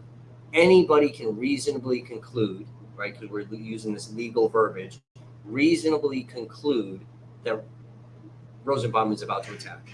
I think Kyle could reasonably conclude, I got this fucking person running at me. Some type of altercation, physical interaction is about to happen. And then we see the drone footage, and all these things. But was it, and this is where I think this other side is maybe not paying attention, where everyone's saying self-defense, self-defense, self-defense. Sure, there could be an argument of a self-defense, but under the letter of the law, is this true self-defense, which we've heard that verbiage in the court? Is it true self-defense? We heard that from Schroeder, where deadly force was justified. We can't speculate about, Rosenbaum was going to take this fucking gun. he was bipolar, and even though a lot of people are bipolar, we're still going to use that against him. Like it's right. None of that matters. We can conclude the boy is about to get attacked. Was it justified for the use of the deadly force? at the time, Rosenbaum has no weapon. Yeah. And that's where, under Wisconsin law, and I don't give a fuck about any other states and their laws and self-defenses and all these things, he has no weapon at that point. Right. Maybe the bag, if he attacked, like if he's still holding the bag and he's swinging it at his head, now it potentially construed as a weapon, but then we have the lesser or greater, equal or greater arguments of justified. And then, but then all that is against a backdrop of Kyle. His presence there and him holding that gun and having it is already illegal in of itself. Which comes under the law here in Wisconsin as well, where if you're engaged in criminal act, and I've had many of argument on the platform with that, where everyone's like, he wasn't engaged in criminal activity. Well, yes, he was. Mm-hmm. He purchased the gun illegally. Yeah. So let's pretend he didn't buy the gun right 2 seconds before, but he still buys the gun. It's illegal. He's having it. Yeah. But he's walking around the streets carrying this fucking gun, which is also illegal because he's got possession of this fucking. So he is engaged in criminal activity at the time shootings occur, and under Wisconsin law, that depletes your right to self-defense. Right, and there's that, and then there's the testimony about the green laser pointer and whether the group of protesters even walking up on Kyle's group, whether that was precipitated by them, frankly, being irresponsible with either their weapons or shining the green lasers. Well, see, and that's the thing too, where it's like would they have even walked up for this confrontation happen had the laser pointers not been pointed, right? And if these were, you don't know, but if they're trained cops, trained soldiers, they're not just going to point their guns at people for fun. Yeah, and you can see, I mean, even just in my footage, but there's obviously many live streamers that are out there, but you can see just in my footage where some of these militia types are acting a bit fucking anxiety ridden, super fucking erratic. And then you have others that are very calm. I kind of called it like this eerie kind of calm that they have, but they're very calm. I filmed this interaction with the whole laser pointer thing, and there's this big speculation about this CS canister. We're seeing that is. And then where did you get that, and who taught you to use it? You know So the militia guys that testified, like Walsh and Lukowski, they brought those. Where did you get CS canisters? You can't just buy those. You can't just buy those, right? I filmed them throwing that CS canister off the roof at this laser pointer time, all this shit. They threw that off the roof. And then, for full transparency, protesters then threw it up back at them. Yeah. But we don't hear that militia threw it down first. We only hear, and it's like, I'm fucking filming this. Andrew's there, CJ's there, all these other live streamers. There's other people that captured the initial throwing of this fucking CS canister. And then it becomes, it's not really a CS canister, it's a fucking ammonia bomb, and things are, and it's like, okay, well then why aren't people in jail for making explosive devices or whatever, you know, or making those kinds of danger. I mean, maybe it was something you could get from a store or something, but like say, you know, the Molotov cocktail is the common trope for cops to justify why they tear gas protesters. Like someone threw a water bottle, we thought it was a Molotov. Right. Look, and take Tosa, for example. The Tosa stores up and down. We had suspected Molotov cocktails. No, you did not. I know you didn't because you didn't charge anyone with having, it's a very specific charge. Right. You know, when you have Molotov cocktails, it's not some vague charge. It's a very specific charge that you get charged with. They're actually regulated under the ATF. There's actually a form you can sign to more or less legally have them. It's like a license, you know, because it's considered a firearm, a Molotov cocktail. Yeah. You know what I mean? Yeah. So it's like, no, you didn't, you know? So it's like when people have those kinds of devices and they get arrested with them, there's very, very specific charges that they face. So when the cops walk away with a water bottle and say that that's a Molotov, but you didn't charge anyone with having Molotovs, it's very questionable. Goes to the CS canister ammonia bomb thing. If you're making things, that's legally questionable. If you went out and bought things, okay. But if you had CS canisters, and who gave you those? And I don't, you know, you can play airsoft. I mean, like there's just certain things that like you just need instruction and training to do, like loading a gun, racking a gun. It's simple once you know what you're doing, you know, like setting up, like activating a canister. It's probably simple once you know what you're doing, but you got to know what you're doing. And if you fuck up, yeah, I'm sure it could hurt you. Right, exactly. So how do they know how to use it? Who gave it to them? Yeah. You know, and that's it. And that's it. Like, I don't know, for those that watch my live stream while I'm streaming this case and they're testifying to this encounter, I'm like losing my shit in the background because I'm like, no. Militia fucking threw this off. They're pointing the fucking lasers. That's what caused this fucking encounter. The whole thing with Rosenbaum, we see in the gas station, the very, you know, infamous fucking video, shoot me thing.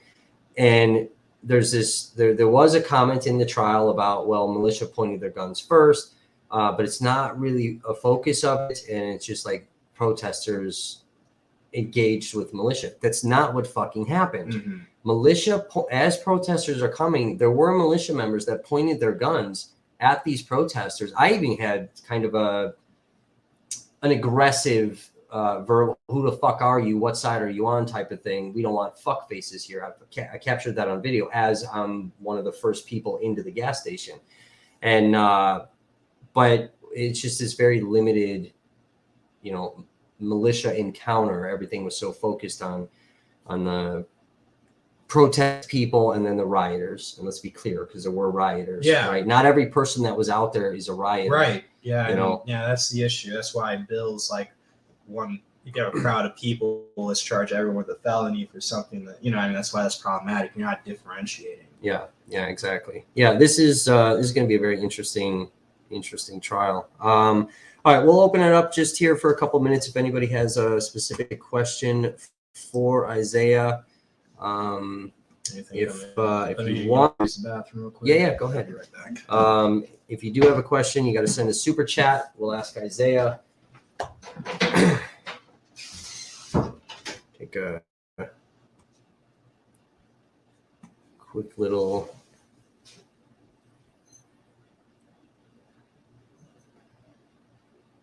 thing here while he's using the restroom for you guys to send in some super chats and questions. We'll highlight those if you have them.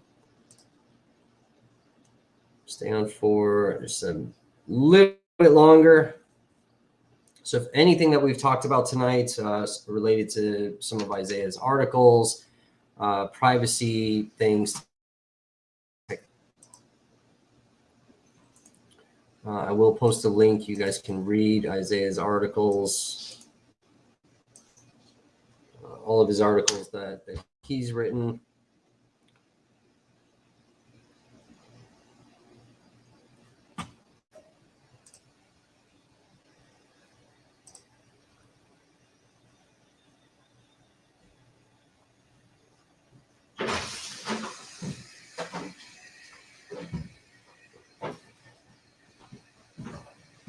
Another thing too, I was going to mention earlier, you know, we were talking about what happens if Kyle goes to prison. He could be radicalized through other means. If he gets off, that could be there's different paths to radicalization here. You know what happened after George Zimmerman, after he killed Trayvon Martin. Once he got off with that, there were times where like he was filmed in restaurants and stuff, being like getting in petty fights with people, being like, "Do you know who I am? I'll effing kill you." And you know what I mean? Yeah, and, right. and you know, he was emboldened, and then he actually got arrested for threatening people and stuff. Like he got in more legal trouble because he got off with murder, so now he's emboldened. So it's like, if he gets off completely, there's a concerning path there. If he gets locked up, there's a concerning path there, especially if he gets out.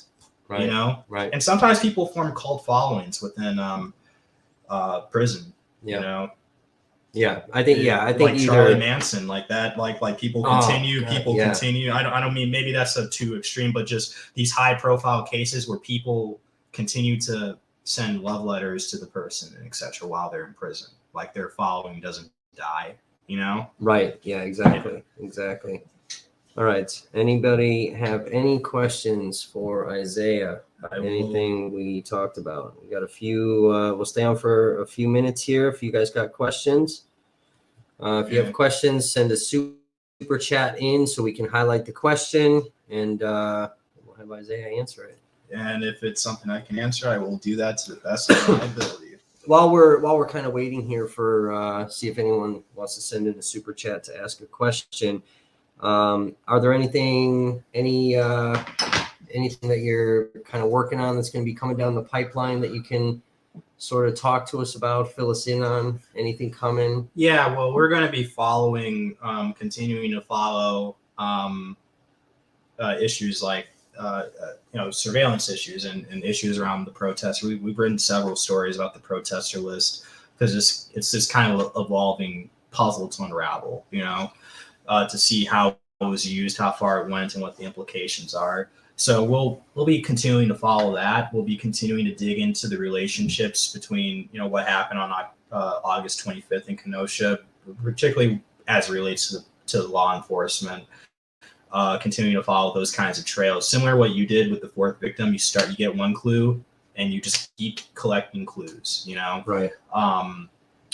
Other than that, there, you know, you'll just kind of have to, you know, wait and see. I do have some things in the works that, you know, maybe in some months we'll be able to talk about that, you know, some independent projects. But besides that, you know, it's just a matter of just continuing to gather the string, continuing to figure out what happened. I may be doing some stuff on the U.S. Marshals more. That may take some time, but, you know, just how they were used last year, you know, it's interesting that they keep popping up.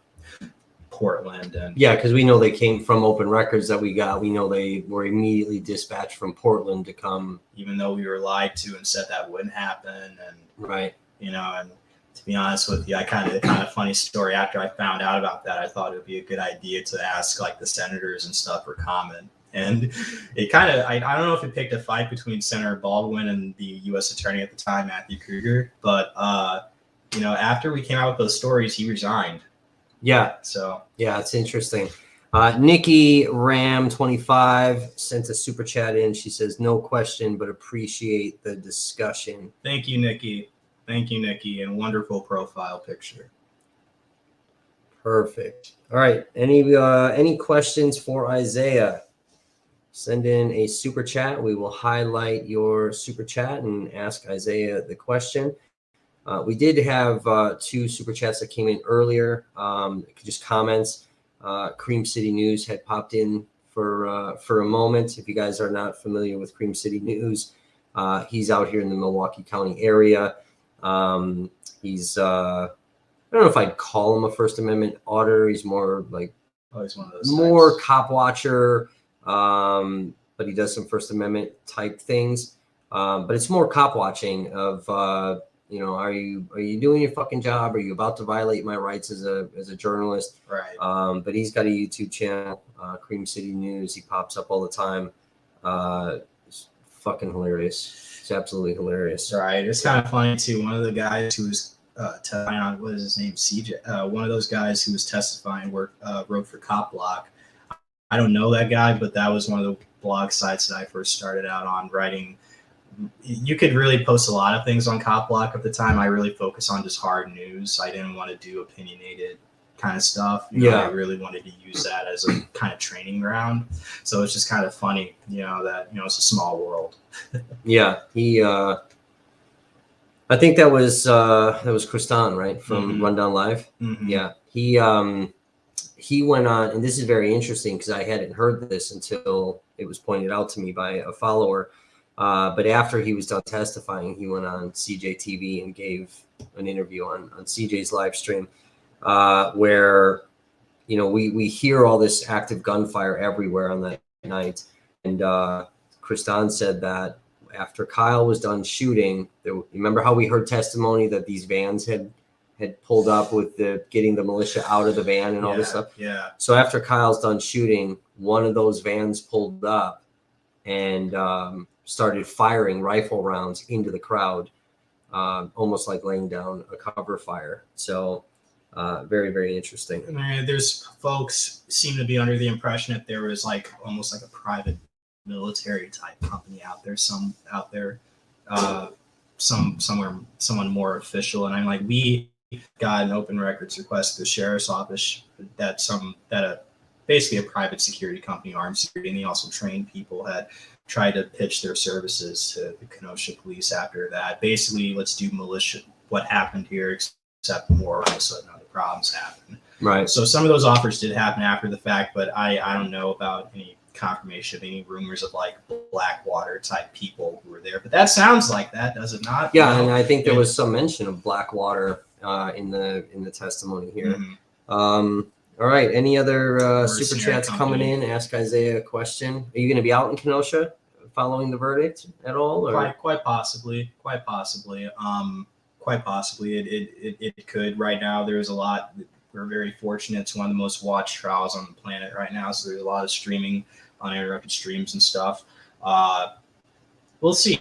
After the Jacob Blake shooting, I did go out to Kenosha to see about some of that, to see what was going on, see what the preparations were. But we'll see what the job demands. Well, you'll probably be out there. You think you'll try to? I'm planning on going. To cover some stuff. There was a protest that happened today. I wasn't out there for that because I had some stuff, and then obviously you were coming over. Yeah. So I didn't want to be all rushed and everything. Right. But I'm planning on going out there.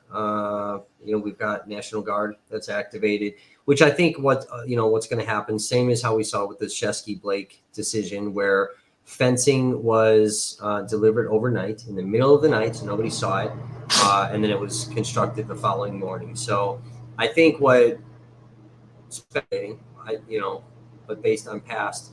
I think what'll happen is, if we're doing the jury thing on Monday, fencing will be delivered Sunday night, and it'll be constructed Monday morning as that court, is starting and all of that. And they'll make sure that the fence is fully constructed.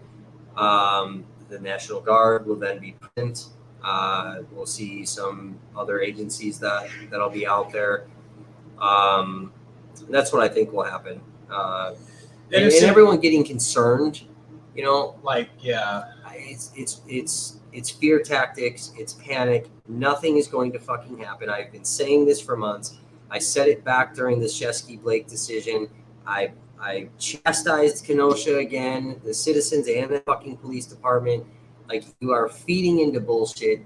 Look at what happened from the 25th, and then the continued kind of protests that were going on. The city didn't burn again. There was no fucking looting. We ordered this fencing again for no fucking reason. Nothing happened. That caused coming into curfew stuff, and where the first curfew was a fake curfew. The Chesky Blake decision, they have time for all the proper legal steps to happen. That curfew's real. I believe we'll see that again when the city council takes the proper steps this time. They didn't enact the curfew during the Chesky Blake thing. And I've said with, the residents of Kenosha, even if they enact a fucking curfew, fight that fucking curfew.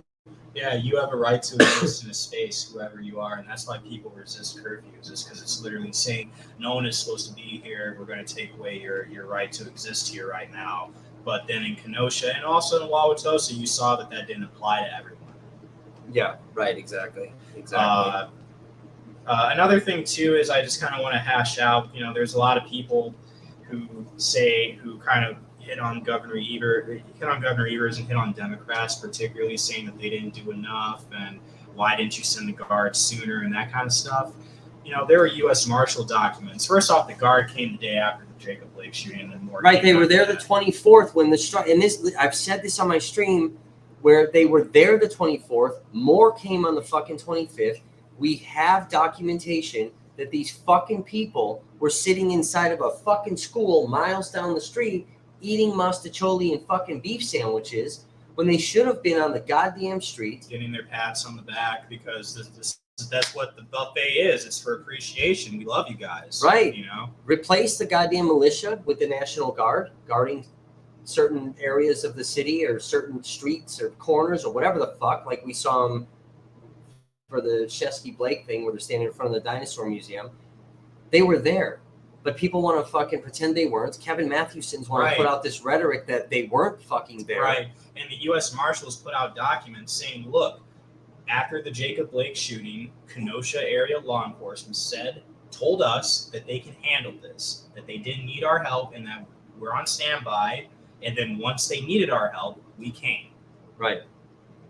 So let's just get that out of the way. If anyone tells you that they didn't send them fast enough or... All right, that's the rhetoric.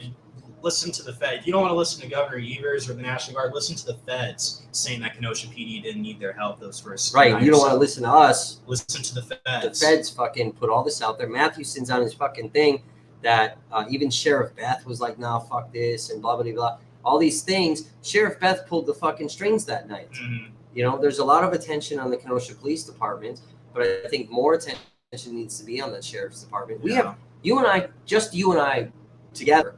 And there's tons of people that are digging on these documents, but with the stuff that you and I have found, they're sitting in these fucking buildings doing nothing. Mm-hmm. Nothing. And we're not talking about guys that have been out there for 8 hours and they're fucking worn out and they got to take a break. I think you and I get that. Mm-hmm. They can't for fucking forever. Fucking shit No thrown breaks, at them. no, but they're just chilling. Yeah, there's tons of them that didn't even step out onto the fucking street. They're literally sitting there. And then there are others who were going out repeatedly, almost like it was fun. Yeah, volunteer. I'll go back out. Well, you haven't slept in fucking, you've been out there for 15 hours. I don't give a fuck. I'll go right back. Yeah, we saw that with Tosa. We've seen that with Kenosha. Fucking crazy. Yeah, so I just wanted to get that out of there. The Fed, if you don't stop spreading misinformation that it was somehow a Democrat irresponsibility or plot or whatever. Stop doing that. The Fed said that Keno didn't need them, but that they were ready and that when they needed them, they came in force. So stop that. And there were already people and they didn't need them because there was already Guard and plenty of stuff there. So 100%. All right. Where can people find your work? I've posted a link from the Examiner page, but where can people find any type of video footage that you may do for the Examiner, your articles? Tell people how they can follow. Yeah, so you can go to the Wisconsin Examiner, wisconsinexaminer.com, and not just find my work there, but find the work of the other Examiner staff. We also take op-eds and stuff, so you won't just see us five putting stuff on there. And then my stuff gets republished through Urban Milwaukee pretty regularly.